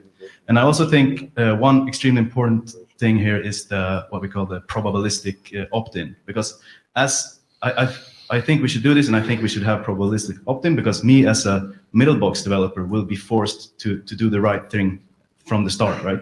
I will have to take care of the cases where it doesn't flip as expected from the beginning, because this is how the protocol would work. So. Manasi Deval, Intel. I think, so I understand this from the point of view of an endpoint, like a client, and I think this looks useful, but this is not the only way to do it. There are other ways to understand the RTT at an endpoint. It also looks like early information, so I would suggest we spend more time understanding it and understanding the value of it before making it a requirement for a draft or RFC. Hi, Eric Sperla. Luckily, I took notes. I guess to sort of echo something Ian said, my understanding from Brian's presentation was that if we do encrypted sequence number, basically we need the VAC, or this basically doesn't work. Is that right, Brian? Yeah, it's much better. There's a mic in the back if you want to quickly use it. Yes, if you encrypt the packet number, you get good signal as long as the network is operating well. The signal degrades rapidly when the network starts operating poorly. It's less useful for diagnostics, right? Unless you have the VAC or something like it. And presumably the time you want it is when the network is behaving poorly. Well, there's two. I mean, there's two. So I mean, there's baselining and then there's diagnostics, and those are two different use cases. But yes. Okay. Right. I mean, I think if I have to, if I were given only two choices, the spin bit with clear text packet numbers and the VAC plus spin, the VAC plus spin bit with encrypted packet numbers, I would definitely choose the latter. That seems like clearly has superior properties. So I guess if I'm not saying there's my only two choices, but were those my only two choices, that's what I think I would pick. I took a little look at where this would actually go if we had the VAC. Maybe I'm missing something, but we're going to do some rejiggering. So we have effectively in the short header, we have 5 fixed bits. The first one's 0, which I think is going to have to stay 0. The second one's the K bit, which we actually need. We have this 110, which I understand some of those things are being used for demux, and maybe we could screw around with, and some of them maybe we could screw around with. And then we have 3 type bits, which we don't need them all because we only have 3 types. So probably we could get away with fewer bits, but we still need at least 2 of those bits, and we could have 1 back. But the bottom line here is that doing the VAC does pretty seriously cut into our sensibility story for that first byte, right? And so which isn't to say it's a bad idea, which is to say that it cuts in pretty seriously, and it makes it pretty hard if we discover that, for instance, that does not use our space, and we need 4 bits, or we need 2 more bits somewhere else, for quick version 2, we're we're kind of not in a great situation. So if we're going to include the VAC, we better be pretty sure that the thing kind of works before we do it, because it's chewing up a lot of our remaining headroom. So it seems to me that the VAC is kind of unbaked at this moment. So I personally find it pretty hard to think about humming yes or no on a proposal that includes that, because if it turns out it kind of just sucks, and as John and Ian kind of suggest that it might be bad under certain conditions, then we're going to be sad we use the space for it. But if it's really good, then we might be happy we use the space for it. And so I understand this feels like kicking the can down the road a little bit, but it's not required for the invariance that we know the answer to this question. And I wonder, is there some way we can get more information about whether this technique really works, before we make a decision about whether we're going to do it or not. I think we have some, I think one thing we could say is we have we understand the worst case scenario in terms of the privacy story perhaps reasonably well at this point, and we can decide were we willing to accept that privacy loss and the space consumed in the header, assuming the technique basically worked really well. And then we can charter Brian to go off and find out if it works really well. is not going to take more than like 10 minutes to modify the specification to put this in if we decided, and it's not in the invariance. So like, it's not like it's going to hold up our schedule to like wait till November to decide like if this thing goes in, right? So I'm sorry to be like, hey, kick the can on the road, but I find it very hard to make a decision at this point. That's a good segue, I think, to. Can I answer really quickly to one point? Oh, go ahead. AD override, fine. Okay, well, Brian, I'm going to ask you to answer that. Okay. Okay, so Spencer Dawkins, responsible area director, who has been mostly hands-off with the largest group in transport up to this point. But I do want to ask a couple of curious questions. It's different, and I was expecting to ask most of them at the end, but I think this one is probably appropriate. I'm going to ask if you please hum if you think this is research. Please hum if you think this is engineering. Brian is the chair of the Path-Aware Networking Research Group in the IETF. So I'm going to ask Brian to answer this question no matter how the hum comes out. But do you want to hum first? Or do you want me to prime the room? Okay, since you're answering the question in one room or another, decide which room you'd rather answer it in. I think putting the signal on the packets is engineering. I think the basic measurement that we can do with it is straightforward enough that I would not be able to sell it as research. I think some of the things that we can do with the VAC are research. I will not ask my snarky question. I will move directly to my serious AD questions. Before you go on, I'm going to say, and I have an answer for you that's slightly different.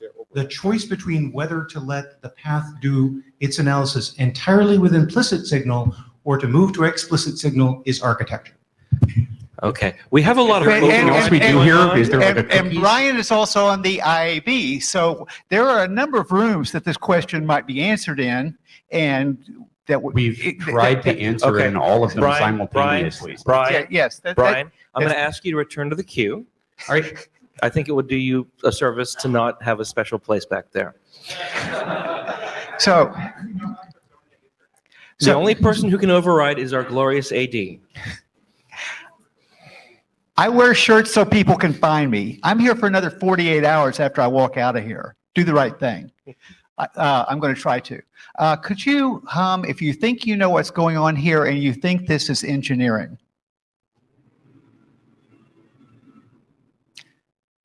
Can you hum if you think you know what's going on here and you think it's research?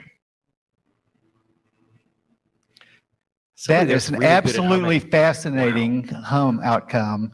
Now I will return the room back to your illustrious chairs, who, as I said in the earlier meeting, I picked knowing that there would be days like today. Thank you very much, Spencer. Yeah. Someone down here has a real talent for humming. That was projection that was just amazing on that research. we got Give some classes. Yeah. And I know who it is. All right. You could reasonably say what you think the hum outcome was for the that was the engineering was quite strong. The research was certainly not trivial, but I think the engineering was stronger. Yes, but they were both strong. Not up here. So there's a distinct front of the room, back of the room thing going on those two hubs. Yeah.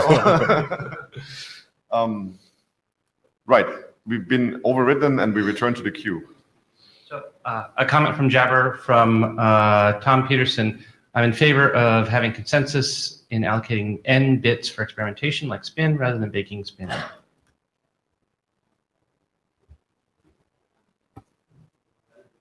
Martin? Yes, so I want to look at the broader picture here. QUIC is not the only UDP-based protocol out there, and the only thing that we have in the short header to identify a QUIC packet is a 0 in the first bit. That's all we have. Connection migration and multipath will be a thing with QUIC, or connection migration in version 1, multipath later. So the path will not necessarily see the handshake. So all that a middle box can do is, when it gets a UDP packet, is look at the first bit and say, oh, this is 0, must be QUIC.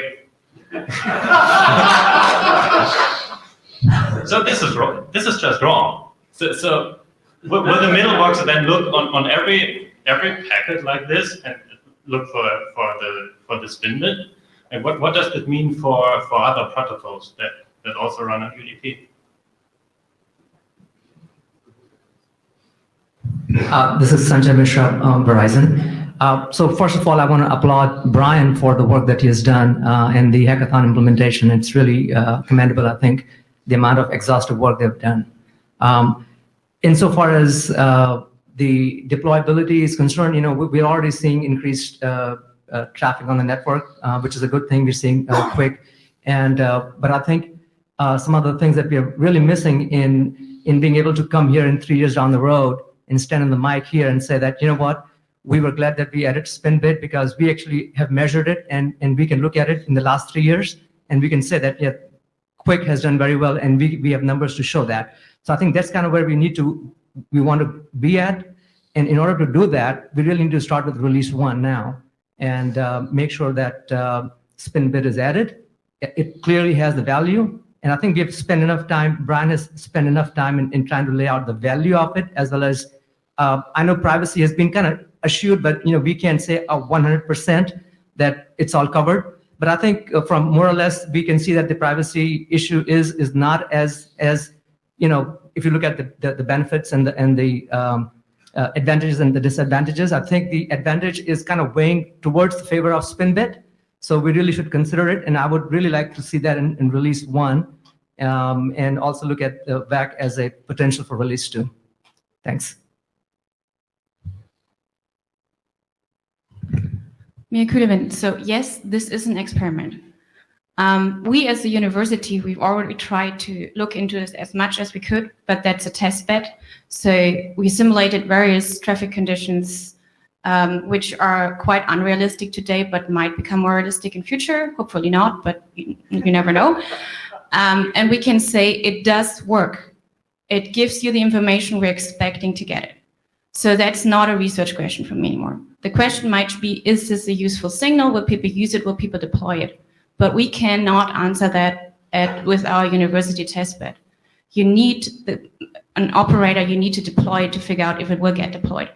And also Microsoft will not be able to answer this because they don't have a setup where they can actually change both the client and the server. So if Google is willing to deploy it large scale and experiment with it, I'm happy. If not, then we have to bake it into version 1 because that's the only way to get the experiment that we want because we need deployment for it. And I don't really get the point about extensibility. If we figure out it's not useful in version 1, let's rip it out in version 2. That's what we have versioning for. And we can even publish a version 2 where this is the only change. Like this should be done really quickly. That's the extensibility story we have.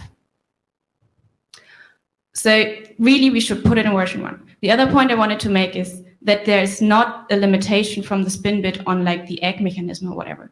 The dependency we have is that if QUIC is congestion controlled, you need egg feedback. You need at least 1 signal per round trip time or better like 4. And that's like enough for the spin bit. But this is dependency to congestion control.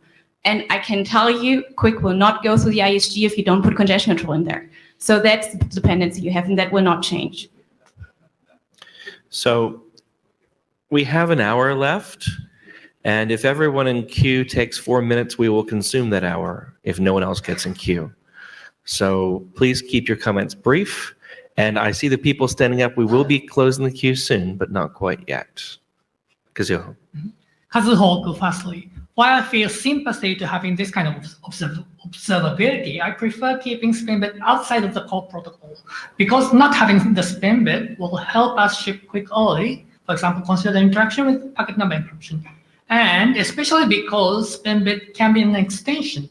It is easy to detect whether the client implements SpinBit or not by looking at the flowing packets. If you see a square wave, it's participating in the experiment.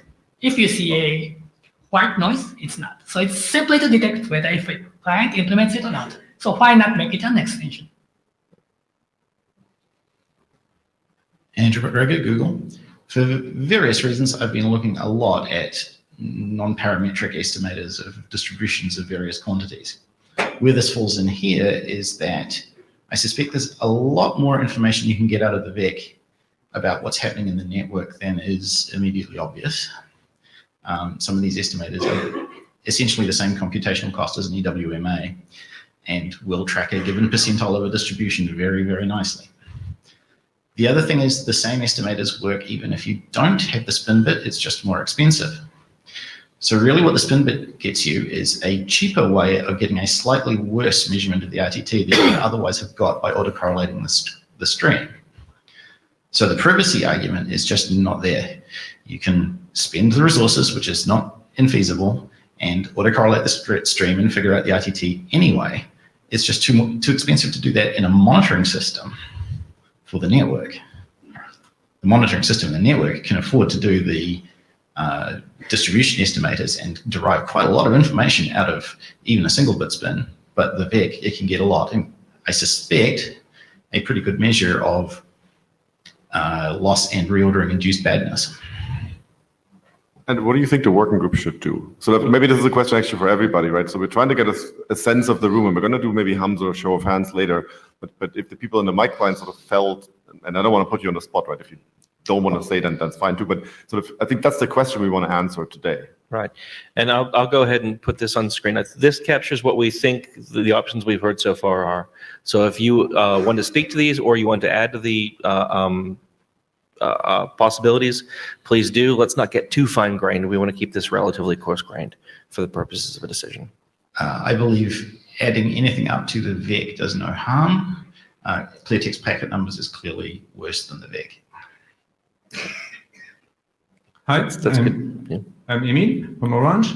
So we pre-deployed the spin bit on our networks, and one benefit for our customers is that it allowed us to detect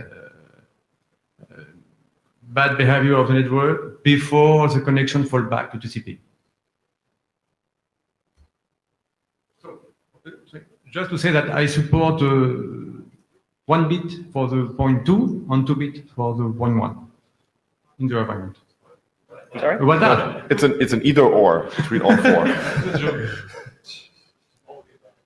Ted Hardy, I have a couple of comments, but first a question to the chairs. When do you expect to call consensus on whether we're moving to encrypted sequence numbers?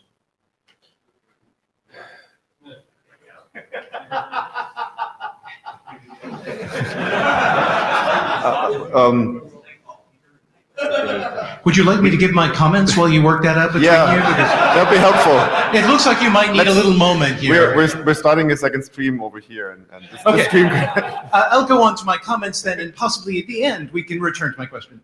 One thing I just wanted to point out related to the comments that Patrick McManus, everybody remembers Patrick, his comments were some time ago now, about the round-trip time implications.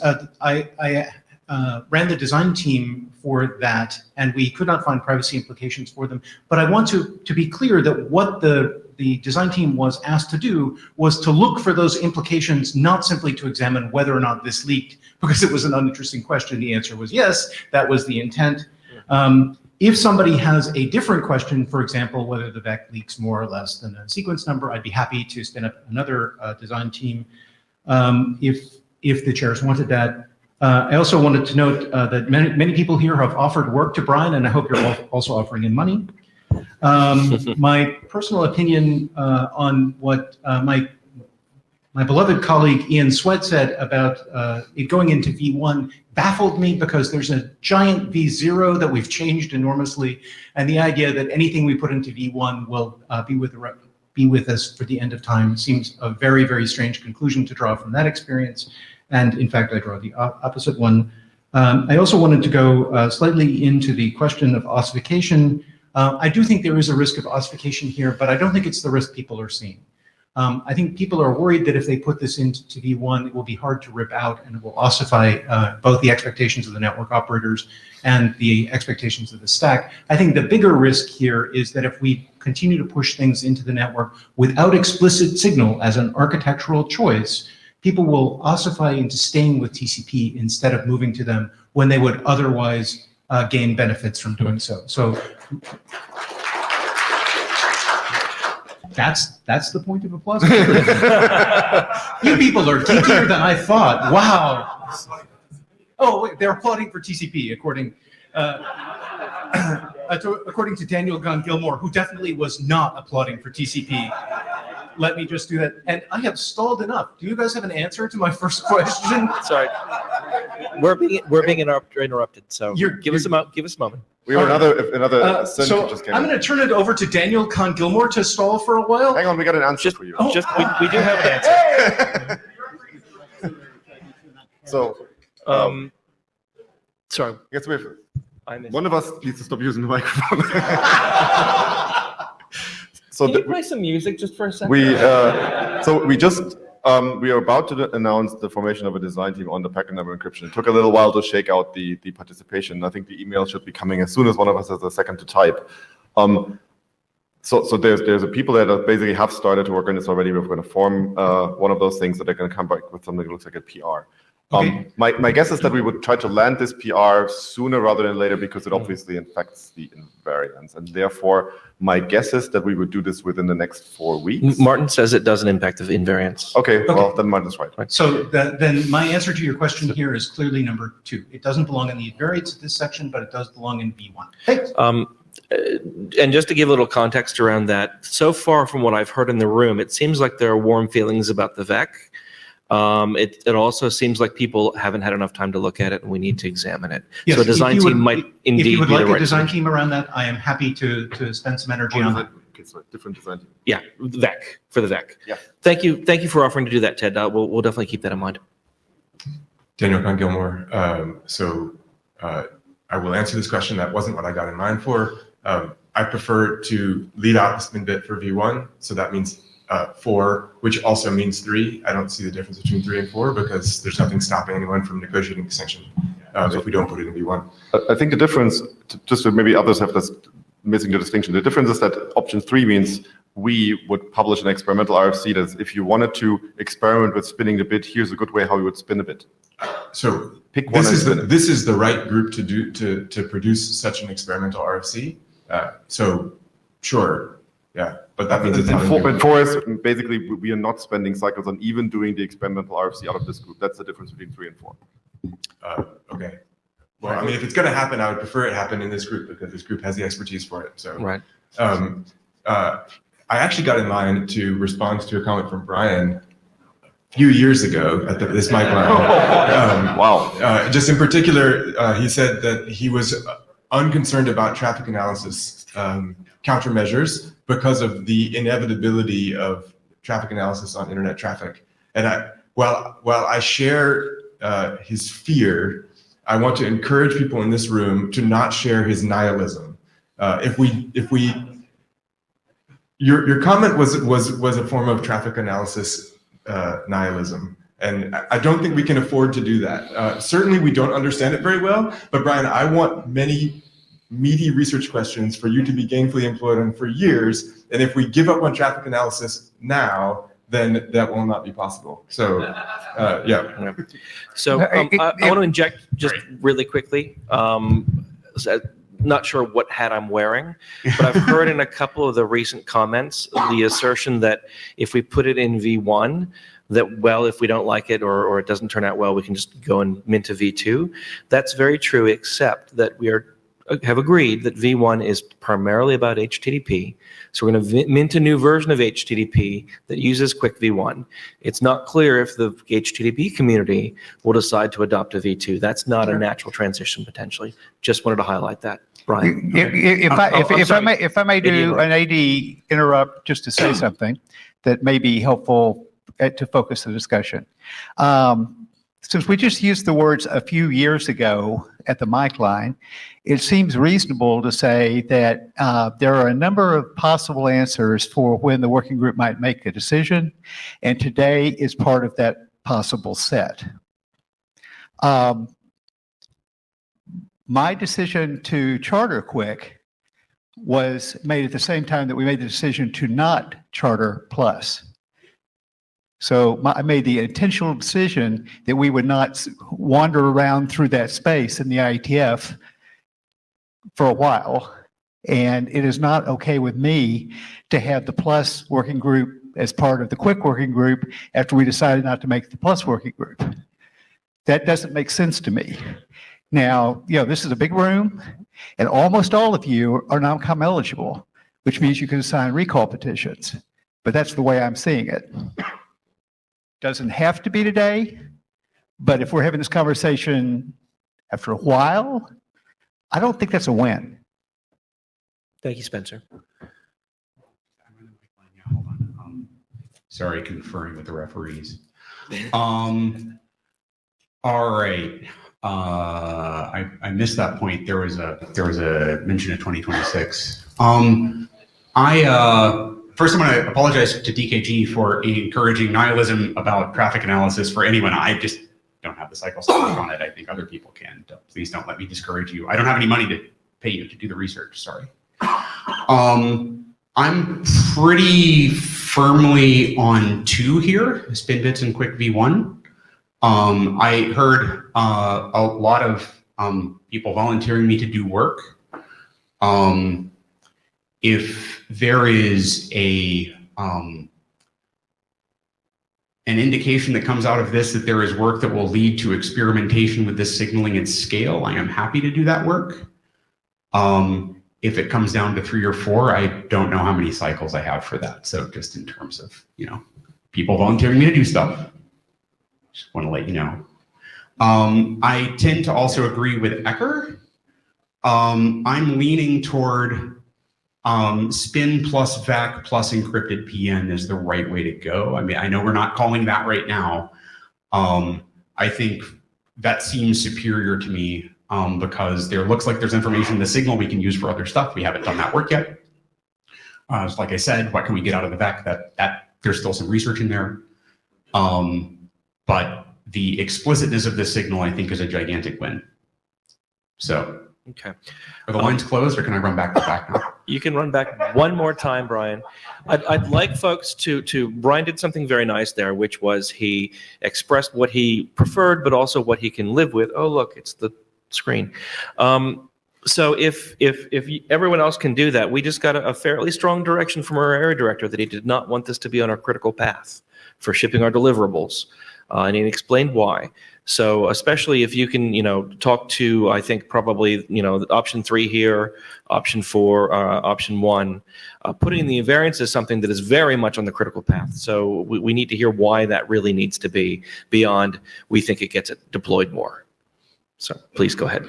Ronnie Evan. So my preference is to have it in version 1. And again, it depends also on the encryption of the packet number, which with what to do with this case, and I think what Brian says was okay. Now, about the usage, I mean, there was some comment about network operators, and I can agree that not all network, it's not all network operators, because when you go to network operators and asking if they need it, it depends what are they managing. Because if you go to someone who just managed the air interface, he's not interested in TCP at all. I mean, not about this, because his interest is in the lower layer. But if you go to someone who managed the operation of the network and the relation with other network, which he analyzes on the TCP, he has interest in being able to measure RTT and know what's happening on the network. So it depends who you're asking in the network operator. There was Sorry, excuse me. Can we not have the side conversations in the line, please? Thank you, Ronnie. Go ahead. Okay, so the other point was about, there was a comment about being able, with this only 0, to figure out if it's quick, and I think that's tied also to the issue of the demultiplexing that we had on that, and I think we'll have to consider how to put these bits once, if we put them, in order still to address, I mean, of course, the moment we take all those bits out, the other bits out, then we need to look at what are the right, how to build the first byte anyhow. If we want to support the demultiplexing document that's also in AVT. The last point is about. Okay, sorry. No, thank you, Ronnie. The queue will be closing in 30 seconds. No. Hi, Al Morton. Let the race begin. I'm always short at the mic.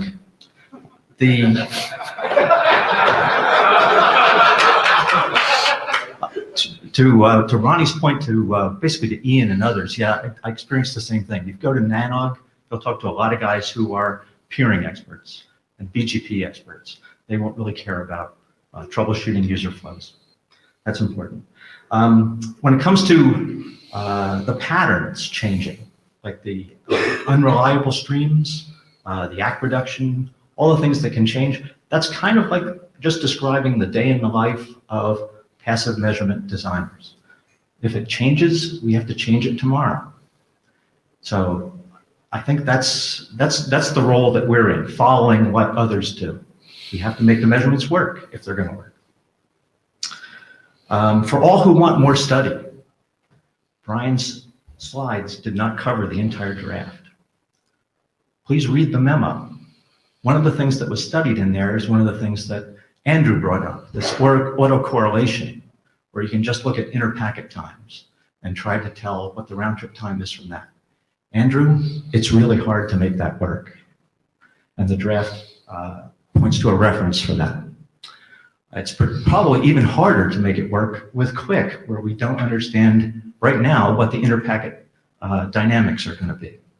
So let's not, I mean, this is the alternative where we don't get a spin bit. If we just look at blind packets, can we measure anything? Probably not. But that's research, not engineering. Oh yeah, so my choice would be number 2, QUIC and V1. I can live with encrypted packet numbers and the back. Thank you. Thank you. If you have the preference for QUIC V1, I would really like to hear why it needs to be V1 rather than a negotiated extension. If you want to speak to that very briefly, please do. Let's get the large-scale experiments going that people would like to see. Sure, but that presumes that people will actually deploy it in V1. So yes. Okay, so the queue is closed back there at Brad. Got in just under the wire. The folks in the queue, 1, 2, 3, 4, 5, 6. Yeah, you've got 2 minutes each and absolutely no more. I will be timing. Go. Martin Thompson. Ian's comment, I think, resonated with me quite a bit. We've been sold a lemon before, and in this case, we don't really know what the shape of the right lemon is. So I have a slight preference for 3. Thank you. Giuseppe Fioccola, Telecom Italia. I will support the additional spin bit in V1. This can allow a network operator to measure not only the end-to-end round trip, but also by using the RFC 8321, also the performance measurement of its own portion of the network of the complete RTT. So this can be useful for 2 aspects. Thank you. We're doing really well. Praveen, I wanted to clarify a question, the comment that Miriam made. We do run some large online services and we will be able to do such experiments at scale. The other thing I want to point out is that the primary use case was the cloud, where we could run QUIC in the data center for other use cases other than HTTP, because it's a general purpose transport. So it's certainly useful from that point of view as well, and we can do those measurements. In terms of preference out of these options, 2 is the preferred, but we could live with 3. Thank you. Subodh Iyer. I think the option 1 and 2 are facetious because they're actually joined together. The version is not in the short header, and the experiment that Brian was running uses the IP address as the key. It is very, very possible that we're going to run multiple versions even before we deploy an RFC version of QUIC as draft versions. The second point is that I don't know how it could be option 3 either, because to have a supported extension, the middle box would need to be able to peek into the initial packets and maintain more state per connection. That would also infringe upon so it must maintain a map per connection ID, and that might affect the design decisions in maybe changing connection ID each and every round trip time if a server and a client wanted to do that as a privacy preserving method. I have other points as well, but I'm going to make it brief. I'm concerned about the differential behavior based on spin bit that might be offered by network operators. I'm not sure what the implications of that are. Network operators have done things like deploy TCP middle box proxies before, which have kind of sped up TCP. I don't understand that well enough, and I don't think that's covered well enough in the draft. And I don't think this meets the engineering bar either of including a V1 right now. this was tested, for example, limited situations like flow control is disabled, congestion control is disabled. I would like to see it kind of tested in real world traffic environments like HTTP, realistic HTTP flows with multiple concurrent requests with HTTP2 transports before it actually can be included in V1. So I don't think either of these options are actually like real options. It's about, before you go, just a clarifying question. If the extension was not negotiated, it was just, each side opted into using it with an extension in the extension framework, would that address your concern? I don't think that extension framework exists right now in our packet format. So we would have to design that extension format just for this particular spin bit, which might push us back along. And so I think this has privacy implications, not because of the fact that, hey, it's exposing RTT, but it prevents us from doing all these other things in QUIC based on the fact that we middle boxes want to be simple and use an IP address, a 5-tuple as a mapping proposal, whereas we're considering connections as not 5 tuples, and there's a mismatch between the endpoints, what the endpoints consider as a connection identifier, and what a middle box considers a connection identifier. So it is not possible to remove this out because short headers are supposed to be small and supposed to be efficient, and so they will never include the version. So there could be multiple versions on one 5-tuple, and I think that, and there could be multiple connection IDs on one 5-tuple as well. So 5-tuple does not make sense to me. Okay, thank you. Jonna, I see you back in the queue. When you get to the front, can you put your editor hat on and speak to how this would integrate as an extension? I'd be interested to hear your perspective, and you'll get extra time, don't worry. Please go. Eric Nygren Akamai. I think actually following on to something Sabad said at the end, I think it's worth thinking about adversarial and kind of what some of the consequences could be. And I'm curious what vendors are thinking about in terms of when they might start looking at using this for controlling flows and trying to optimize flows rather than just using it for passive diagnostics. Because I think the risk there has a significant ossification risk. They could turn this, putting this into V1 from being something that's kind of a research experimental, what happens with it, into something that really becomes an engineering question. And that kind of pushes me along with Ian's perspective towards thinking we should really experiment more and figure out exactly what we want. And therefore, I think I'm leaning really strongly towards option 3, even if we don't know how to do the extension part yet. Thank you. Next. Eric Scorla. First, I'd say Christian sent an email that lists with his opinion, which appears to be that we should reserve the bits in the spec. First, let me say, the cost here primarily is, I guess, 3 things. The bits, having to rearrange the bits a little bit to make room for this. The cost of doing anything. The editorial and working group work to actually do the specification, and of course the potential privacy loss if it's a problem. Second thing I would say is this entire project is at some level an experiment. What I mean by that is we're designing this protocol and then we're going to field pieces of it and we're going to see if they work properly, and if things don't work properly, then we're going to take them out. So and that can still happen between now and V1. So I don't actually I feel a little bit we don't know if this works. If our objection is we don't know if this works, the way to, we think it would be a good idea if it did work, then the way to deal with that is to actually just put in the protocol and let people play it and see if it works or not. So I mean otherwise you're never gonna know if it works. So I guess it seems like if the objection is bad idea in principle, that's one thing. If there's actually we don't know if it works, we should do the thing we're doing everywhere else.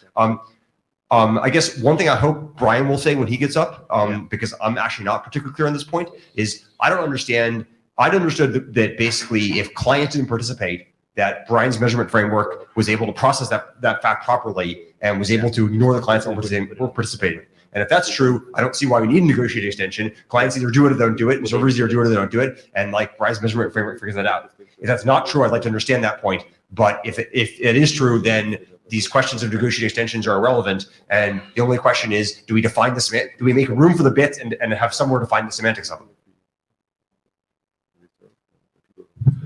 Mike Bishop, Akamai. I'm actually here to make 2 observations about the short header in the first byte. First off, the signal that it's quick actually is not just that it starts with a 0. You have 0 something 110 as currently defined in V1.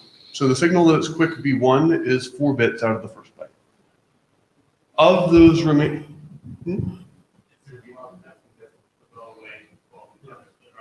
Okay, So we will get rid of some of those or be able to assign them other uses.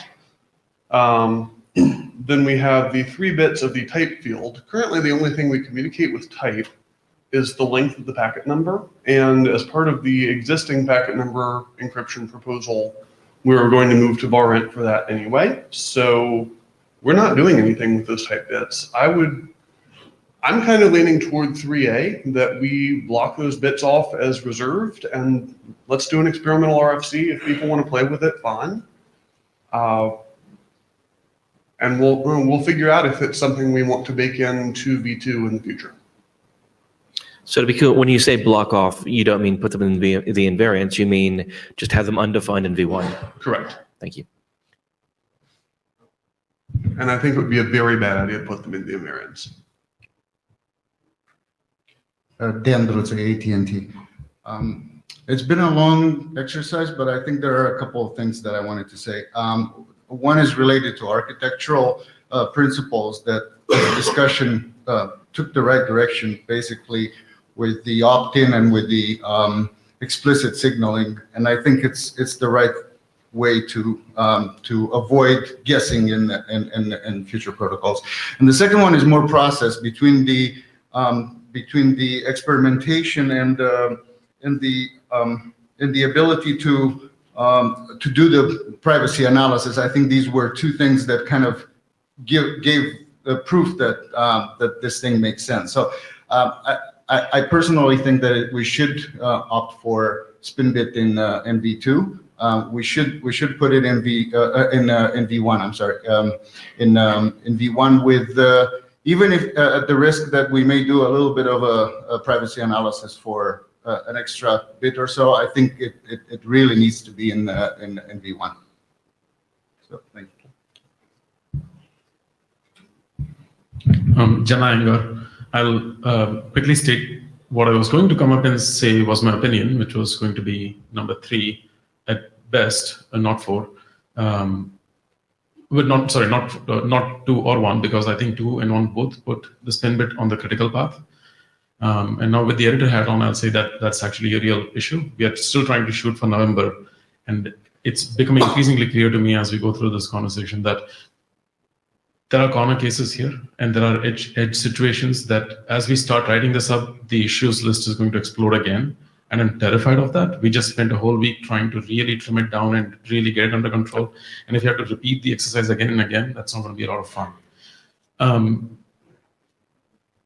Well, it's going to happen anyways, but I'd like to not add more fuel to that explicitly. You asked about the negotiated extension. The timer is now off. Go. Sorry? I turned the timer off. Thank you. We don't have a well-specified mechanism yet. We agreed in Melbourne in the room that something like that would be useful to have, but we don't yet know if it's going to be. I don't know yet if it's going to be encrypted or not. We haven't decided on that. We haven't agreed on that. We don't know if that's going to be encrypted in subsequent versions of QUIC or not. Any design that we put in here will have implications on what we end up doing. So again, if we go to number 3, I'm starting to get concerned that we end up poking other things that we want to do, and it's going to delay all that other work as well that we need to do. It's going to have implications for sure. And can you speak to the idea from an editorial perspective of reserving the bits for future experimentation? Is that feasible? I think we can reserve the bits. I don't think that editorially there's any issue doing that. So we reserve them, increase them? Reserve them, increase them. Okay, it sounds like Brian wants to address that, so let's keep on moving. So yeah, to Ecker's point, yes, if the one endpoint opts out, it's extremely easy to see that happened in the past, so there's no point to put this in a negotiated extension. It's just, it's on or it's off, right? If we're looking at going to variant packet numbers or variant encrypted packet numbers, we have these bits in type that V1 will not use for anything anyway, and we will have to grease them. And if you want to grease them, you can spin them to grease them, right? You can probabilist. This is useful grease, right? Mm-hmm. This is one way to look at this. With respect to, I'll agree. Is there a clarification question from the chair? As an individual, I disagree that spinning is greasing, but keep going. Okay, yeah, right. Right. So we can have that discussion over a beer. I continue to believe that 2 is the right choice here. Again, Spinbit, VEC, encrypted packet number. With respect to, 3 would be an extension that's not a negotiated extension. What I would want to see with 3A is for the core spec to essentially refer to the experimental document non-normatively to say, this is the experiment that we're using this for in V1. If we do an experimental document with reserved bits. Otherwise, there's no reference to it. And basically the people who are going to know what's going on about that are the people in this room. The other thing that I would like is through a wiki or some other thing, or maybe on the list, is to get a feeling of how many people would participate in the experiment in 3, because I don't need an experimental extension to do it myself. I do it myself right now just by hacking people's implementations, right? So Brian, you're off the clock. Yes. I keep on hearing people say we should put it in Quick V1, and my impression is that they think that by doing so, they'll get deployment of the Spinbit. And I don't know that that's the case. So can you speak to why it's important? Yeah, I am not stating that putting it in Quick V1 is guaranteeing deployment. I think that putting it in an experimental extension guarantees less deployment than putting it in Quick V1. I think we should, once the queue drains, we'll maybe have a discussion with implementers. But that is it's not deployment guaranteed. It's that these 2 are in an order, right? And I believe one of them has less deployment. Right. So chair head on. So far, I've heard a number of people say I prefer Quick V1, but I haven't heard a structured argument as to why. I have heard a lot of people also say I don't want it to put it in V1, and the arguments seem to be more structured for not putting it in there. So if we can explore that relationship, that would be really helpful to help us make a decision. Okay, that's my answer, right? Okay. So, yeah. Thank you. That's helpful. Just let me add on to that one. So one thing is more deployment in the endpoints, but the other thing is also what Subodh says, like you also need a way to actually know where the bits are and read them. Otherwise, the experiment is useless. Given we don't even know how the extendability framework would look like, I don't think that is actually an option. It's not an option I understand, at least. I also don't really understand the difference between 3A and version 1, because if you reserve the bit and then you have another RC that defines the bits, I don't think that just writing the word experimental on top of that RC actually changes a lot for other people. Mm-hmm. And even if you put it in V1, we all know you can still set them to 0. So that's the same as they would be reserved. Mm-hmm. What I was hoping out of V1 really is that the RC would say the server side should or must support the Spinbit, so you give the decision to the client.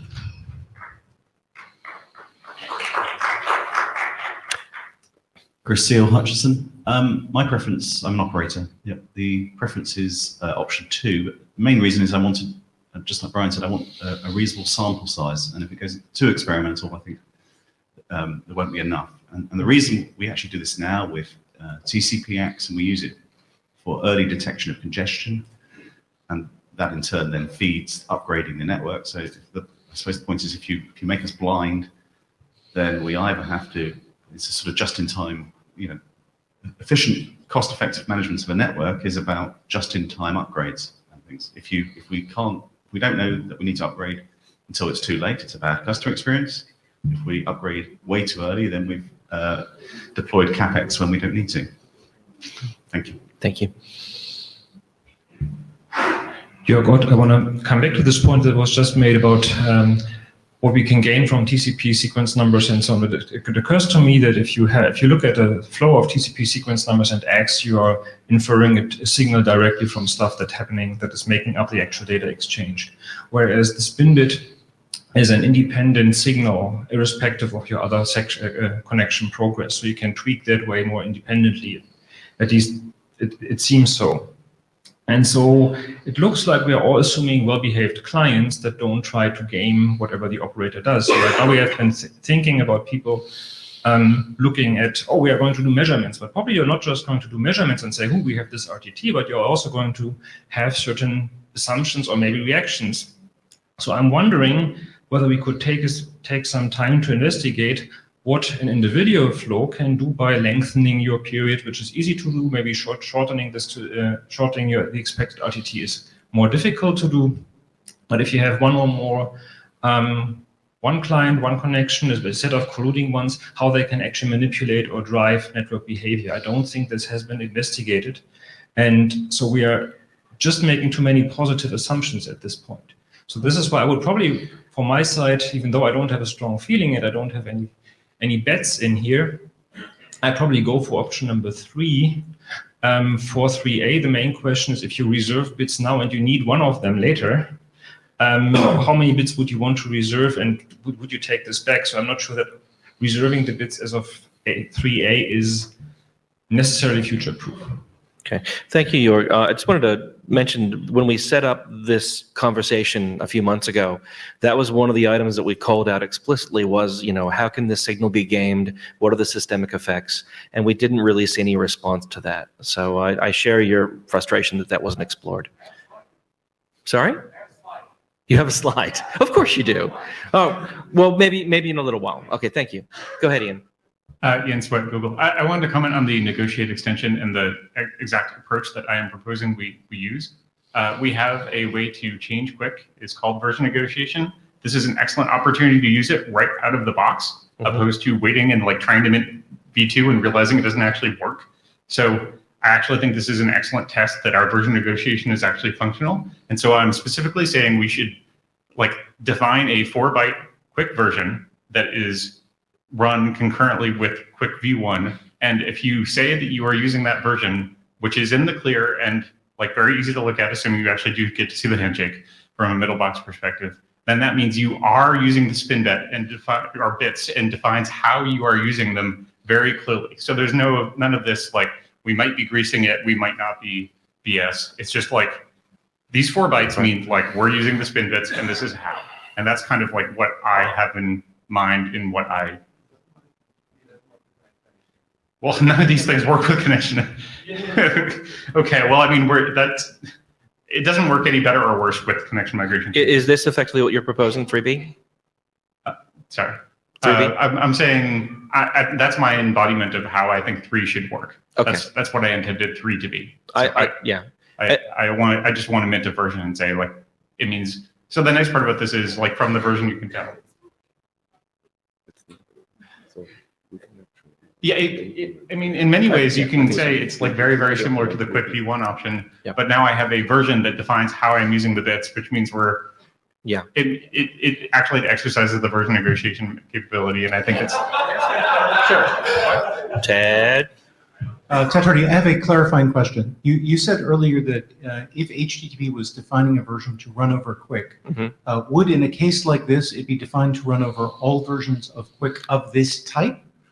Because that makes a serious difference on the points the operators have made about the sample size that's necessary for this to be useful for them to do their work.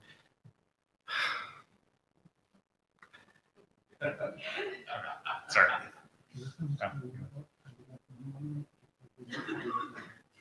Understood. Mike Bishop, editor hat on. I think what it currently says is that we're low on time. Sorry, go ahead, Mike. I think what it currently says is that it uses a version of Quick with TLS as the handshake protocol. So that is a set of Quick versions that would be supported by the HTTP draft. I want to make one editor clarifying comment that if we do this and we make it as part of Quick v1, I would prefer the reserve the bits in the transport doc and actually have a separate doc for this. Brad Lassie, Google. I got up to say effectively what Mark said. I don't think there's much of a difference between putting in V1 and not, and making experimental in terms of how much deployment we'll get. I don't think it being in V1 will influence our decision to include it. So my preference is for 3A or 3B or something around 3. I also just want to make one other point. Is one of my big concerns is when we get beyond measurement and try to actively manage based on this, and how that will mess with flows that aren't standard, send and receive ACK flows. Thanks. You can very briefly. I would like to reiterate the the observation during the talk that these bits are, as are all header bits, integrity protected. So a lot of the fear that we have about the meddling that happens in TCP, we've already built a way to make that not happen. So the space of things that you can do is way smaller. Right. So we have 20 minutes left. Spencer's reserved a block of time at the end. I think for me personally, the Miria's comments combined with Ian's were quite illuminating. And the way I'm thinking about this, and I'm happy to have this shouted down, is that it's either we would put spin bits in Quick V1 now, see how that experiment goes, and with the understanding that it is an experiment, they might get pulled out before the end of Quick V1, before it's shipped. But the more viable solution, I think, is along the line of what Ian was talking about, where there are two quick versions, one with spin and one without, and we see how that goes. Because potentially that means that the one with spin bit is not on the critical path for the one without spin bit, which I know makes our AD a little bit happier. So how do people feel about that? What I think Ian has roughly proposed very specifically. Mia Kuhlmann. So the difference is that using the version number, you actually also give assuming version 1 would be the server has to support it, then using the version number means the server can veto and say, I want to use the non-spin bit version. But that also might cost you round trip time, right? Okay, I want to just interject one thing there. In all of our discussions so far, we have not talked about mandatory support. The assumption has always been that it's opt-in on both sides. So I'm just as a chair, I'm scared that this is going to knock us back several steps in consensus. So I think the difference between those proposals is really just the tiny little details. There is no big difference. Okay. First of all, there's actually an observation here to this whole thing. I think it's cute that we are pretending that Quick V1 itself is not a gigantic experiment. Oh, sorry. Oh, yeah. Oh, sorry. I got to get out of Acker's head. I really like Ian's. The more I think about it, the more I like Ian's proposal, separate quick version with spin bits, because one of the things that scares me about Quick V1 is that we are going to have a lot of version negotiation experience with the implementations that we've done here, because we're doing version negotiation as part of our interrupt testing, and there's not going to be a lot of exercise of the version negotiation mechanism in the wild. So having two, I've been saying for a while, we need to have two separate versions. I thought those were Quick V1 and Quick V2, but maybe they're Quick V1 and Quick V1 spin, right? So we get to kill two birds with one stone here, and that seems efficient to me. There was another question. Yeah, Ian, go Ian. Okay, I think one of the things that Laura's mentioned on the side that we should at least consider is that does this set up a marketplace where a network operator could decide, I'm going to block any quick that doesn't allow spin? And what are any the network effects of that? operator who is deploying boxes that will let through Quick V1 spin and not Quick V1, who actually wants the visibility that you get by looking at TCP and isn't just blocking Quick to go to TCP, is not doing the right thing for their goals, right? I think the risk of blocking Quick V1 in favor of Quick V1 spin is so much less than the risk of just saying, fuck it, we're going to block and go with TCP, that it's not. Sure. Yeah, it's the right thing to do. Okay, we need to get some hums and some AD comments. We need to keep all of these comments very brief, and I'm going to cut the queue. Go. Janai, a very quick question to the chairs. We can separate out this quick version. Does that mean we change our goals at the moment of what we are doing in terms of driving towards V1 by November? Because V1 is version 1. Yes. This would be a second This would version. be a separate version, yes? And it would, I Experimental or think, be whatever. a separate document. Yes. I would hope so. And my hope is that this is after V1, not along with. After. If it but can be close in time. parallelized, that's, yeah. As long as that's, I want to make sure that we are in agreement, or at least we talk about that very quickly, because Sure. it's going to cause, again, us to have to do work otherwise. So, it must be, it can't be before, right? Because it requires V1 to be done. But so V1 needs to basically be done, and then because this is going to be a diff that says, you take V1, this is the new version, and then you spin stuff. So therefore, it's in hand or after. So I guess I'm still a little confused about what's being discussed, frankly, amazingly enough. I mean, if it's in, so we've already agreed that that if it were to be in V1, it would be optional to actually execute.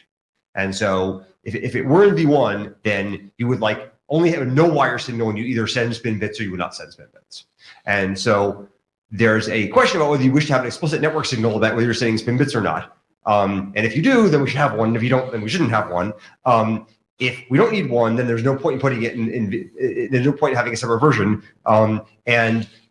If we do need one, I'll argue in a second that a separate version is stupid. But to make that separate version, to make the separate version thing be plausible, we have to make sure that we really room in the header to flip those bits, and we're not screwing around with those bits. We haven't like colonized those bits in in V1. And so I just don't see much material difference between the work that we're going to have to do in the case where it goes in V1 and the case where there's a separate version, if no one gives a shit about in-path signaling at all, because specifying the use of the bits is not difficult.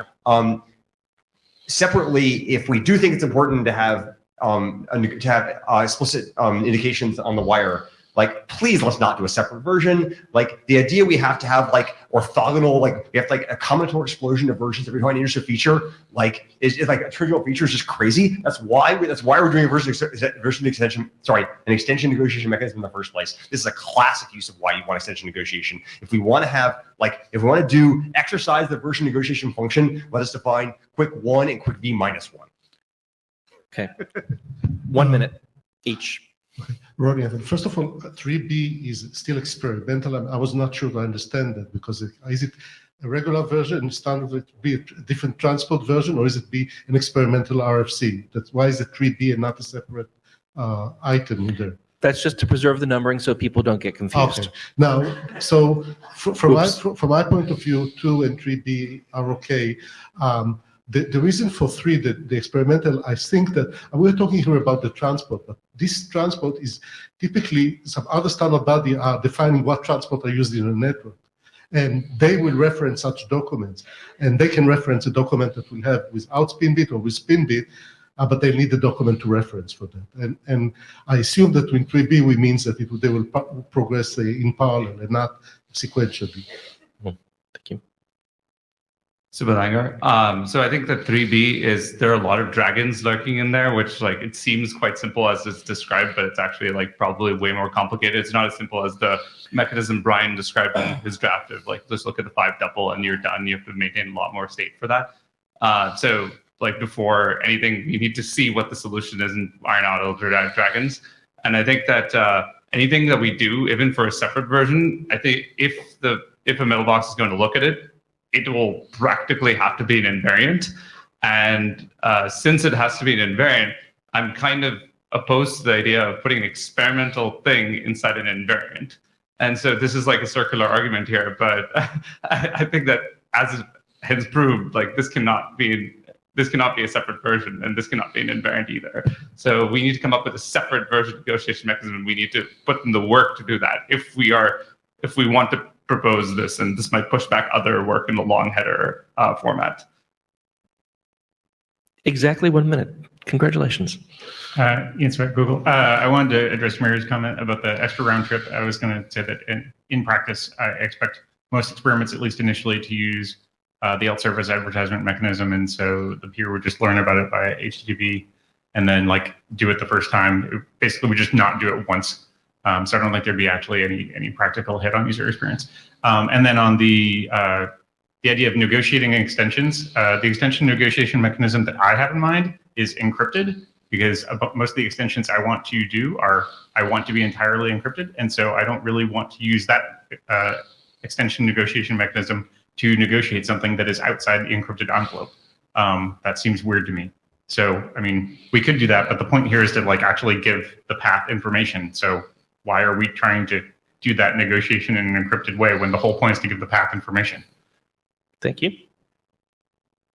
So Emil from Orange. So I support the option 2 because it will ease the works with regard to participate to the interrupted day and so on. Because currently we have a separated code for the spin bit, And so it's very tricky to make interrupt test. This is a result of the hackathon here. We have separate table, and so we were trying to put the spin bit in older version, and at the same time the developer were implementing a new version on the quick table. So it's a waste of time to have separate. Thank you. Sanjay Mishra, Verizon. So Mark, going back to your question about earlier, you asked that you had not heard as much about the structure around why you need in V1. So I think really the question is that the deployability and manageability, they kind of go hand in hand. So if you're looking to standardize QUIC and deploy it in the network that allows operators to maintain the same level of service as they do today, you really need to consider that the manageability aspect as we deploy QUIC. So if that goes with V1, then we stick with V1. And I'm not really sure if having a 3B option really helps. So I think I would stick with where we are. And as Brian earlier said, that the implementation itself was not a really big sort of adding to the structure of how long it'll take to add this thing. So we should be able to add this into the current release. I'm not really sure about the 3B. And unfortunately, I'm seeing a big divide here between those that are designing QUIC and those actually would be managing and running the network. So this divide has actually increased much more before the call started and where we are right now. Okay. It's unfortunate. Thank you. So we're going to take a slightly different tack. Can we see a show of hands in the room of who is implementing QUIC now? Okay, keep them up. If the spin bit were to magically appear in our specification tomorrow, would your implementation be emitting and honoring that part of the specification? If it would, please keep your hand up. If it would not, please take your hand down. Okay. So there's some wavy hands that aren't sure. Good. There's a hand back there, and there's a hand here, which are the same hand, kind of. You two are sharing a hand in that sense, right? And there's kind of a wavy hand here. So 3 wavy hands and 1 combined yes, our implementation, and 1 over here. Okay. Oh, that's a wavy hand too. And okay. We tried to filter that out. I think we mostly filtered that out. So there's some interest from implementers in at least experimenting with this. We had a back and forth about how we would do this as an extension. It sounds like there are more questions that brings up where we're not really sure that that's a viable path forward. So I don't really think we can make a conclusive choice about that now. If we were to land, Brian, is your pull request still clean? Okay. All right. So one thing we could do is land your PR and have some experimentation, see how many people actually emit and work with it in the next few months, and make that part of the implementation draft goals, and then evaluate that later on and make a decision about whether it remains in the draft. And I want feedback to that approach now.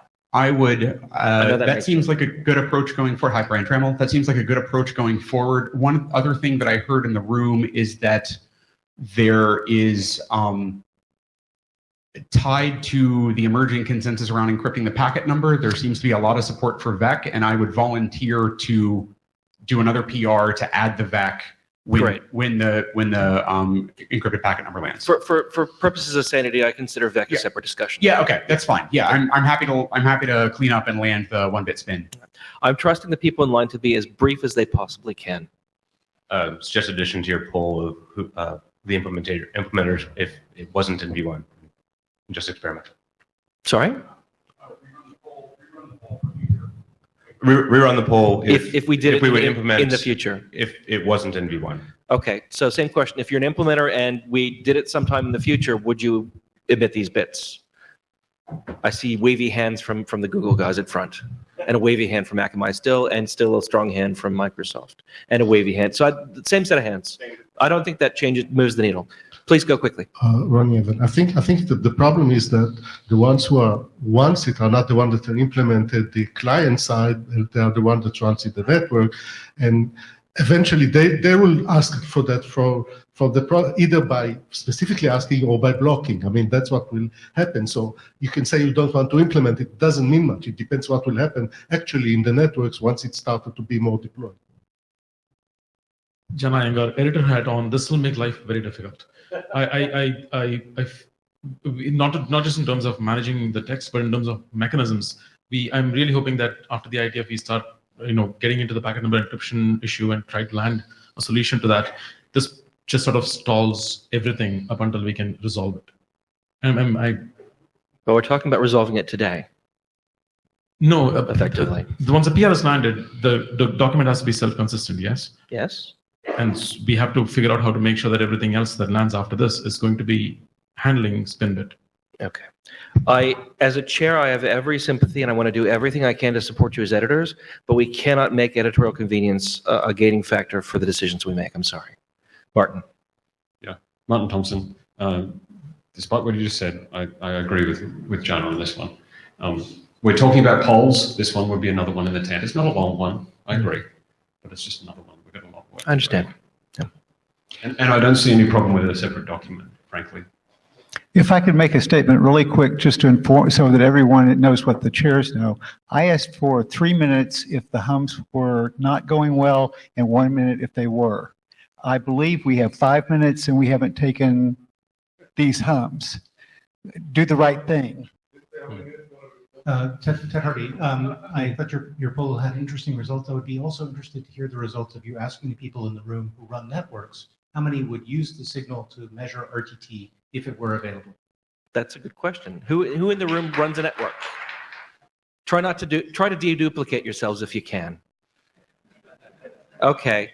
And put your hand down if you would not use this to manage your network in some fashion. Okay, a couple of hands go down. Most of them stay up.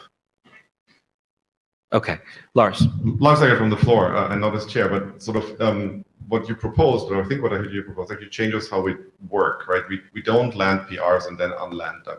We try hard to get consensus for the PRs, and once we have consensus, we land them in, just because what Martin and Jana said, right? It becomes really difficult to do the unlanding. So I object that we change the process that we have in the working group that's worked quite well in the past, just because this is a hard topic.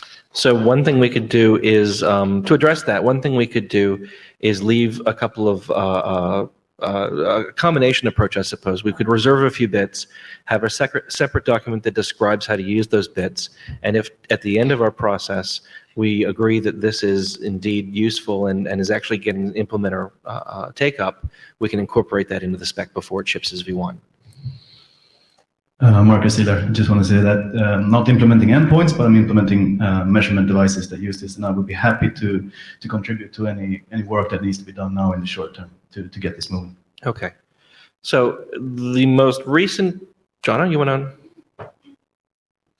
Very quickly, though. Very, very quickly. This just changed the equation, though, in my mind, because I think this means that we are going to actually discuss spinbit issues now, between now and November, quite a bit. I just want to make everybody in the room aware of that fact, that we're going to have to not just identify issues with this particular proposal, we're going to have to try to solve them. Right. So I think the two, as I understand it, the two possible paths forward are to defer putting a spin bit in V1, or to reserve a few bits, have a separate document with the idea that if we prove it as a viable thing that gets implementation support, and we'll probably have to have a rough consensus further down the path, we'll fold that separate document into QUIC V1. Does that sound like the two options we have? I'm looking at you, Lars. Yeah, I know. I'm trying to not look back. No. So those are certainly options. So I'm not. So I'm not any. So I'm not any clearer, really, unfortunately, than when we started this morning, right? So it's. Welcome to the I was sort of IETF. hoping that we were concluding on this today, and it's very clear that we're not going to conclude on this today. It seems like, and therefore, so. I don't know if Spencer, who wanted some time, has questions in his mind that would help him. Are you forward. kidding? They might help me too. Okay. Sorry. So Yes, I that is think I have 1 minute, so that means the hums must have gone well enough. I want to say a couple of things.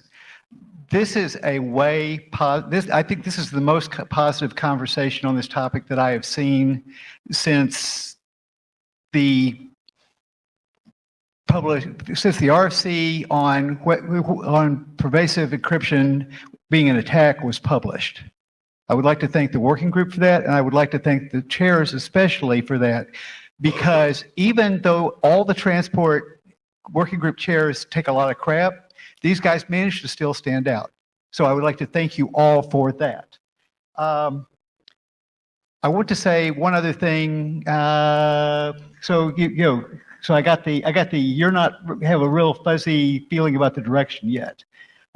Do you two have a real fuzzy feeling about the ability to close on this by the interim? Let's say on the mailing list. Having had some water, so I would summarize this meeting today as sort of it's very clear that there's enough interest from a variety of people to use the spin bit and understand what it's good for and learn more about it. That I think sort of the option 4, right? No spin bit ever, I think, rather than no spin bit V1. I think that is out. I also think the option 1, spin bit in invariance, is sort of out, right? So that's nice. I would agree with those. Yeah. If we hadn't added 3 other options, that would make me very happy. Well, but sort of, I think there's sort of. I really think we're down to this. I think so. We're looking at an approach to manage or give people the ability to experiment with spinning some bits in QUIC as it gets shipped without delaying the rollout of QUIC V1. And I think we're sort of trying to find an approach in an ad hoc manner here, and I'm at least not coherent enough this morning to propose one. There are 2 here that you have proposed. If people think those are concrete enough ways forward that we should have a hum or some show of hands or something on them, we can totally do that. Is that A or B or A and B? A or B or Okay. C. A or B or C. Okay. Yeah. Okay. Let's hum these out, and then I think we're gonna have to hum it out, and then we're gonna have to talk to our AD and see where we go from here. Clarifying questions, very, very, very quickly. Yeah, I don't understand option A. Option A is that we will not put a spin bit in version 1 of QUIC. Where else would you put it? Maybe in a future version, but that's a separate working group or a separate consensus. It's not now. Martin Thompson, can you clarify the difference between A and B in terms of what it is this working group will do between now and the end of the year? That's a great question. So if we choose A, this working group will not talk about spin bits in our current scope of discussion because we're talking about V1 right now. If we choose B, we'll instruct the editors to reserve some bits. I think Brian will, if he's willing, spin up a separate document. We will talk to implementers and put the use of that document on the implementation drafts as a goal, not a required goal, obviously, but we'll try and encourage the implementers to experiment with it. And we will at some time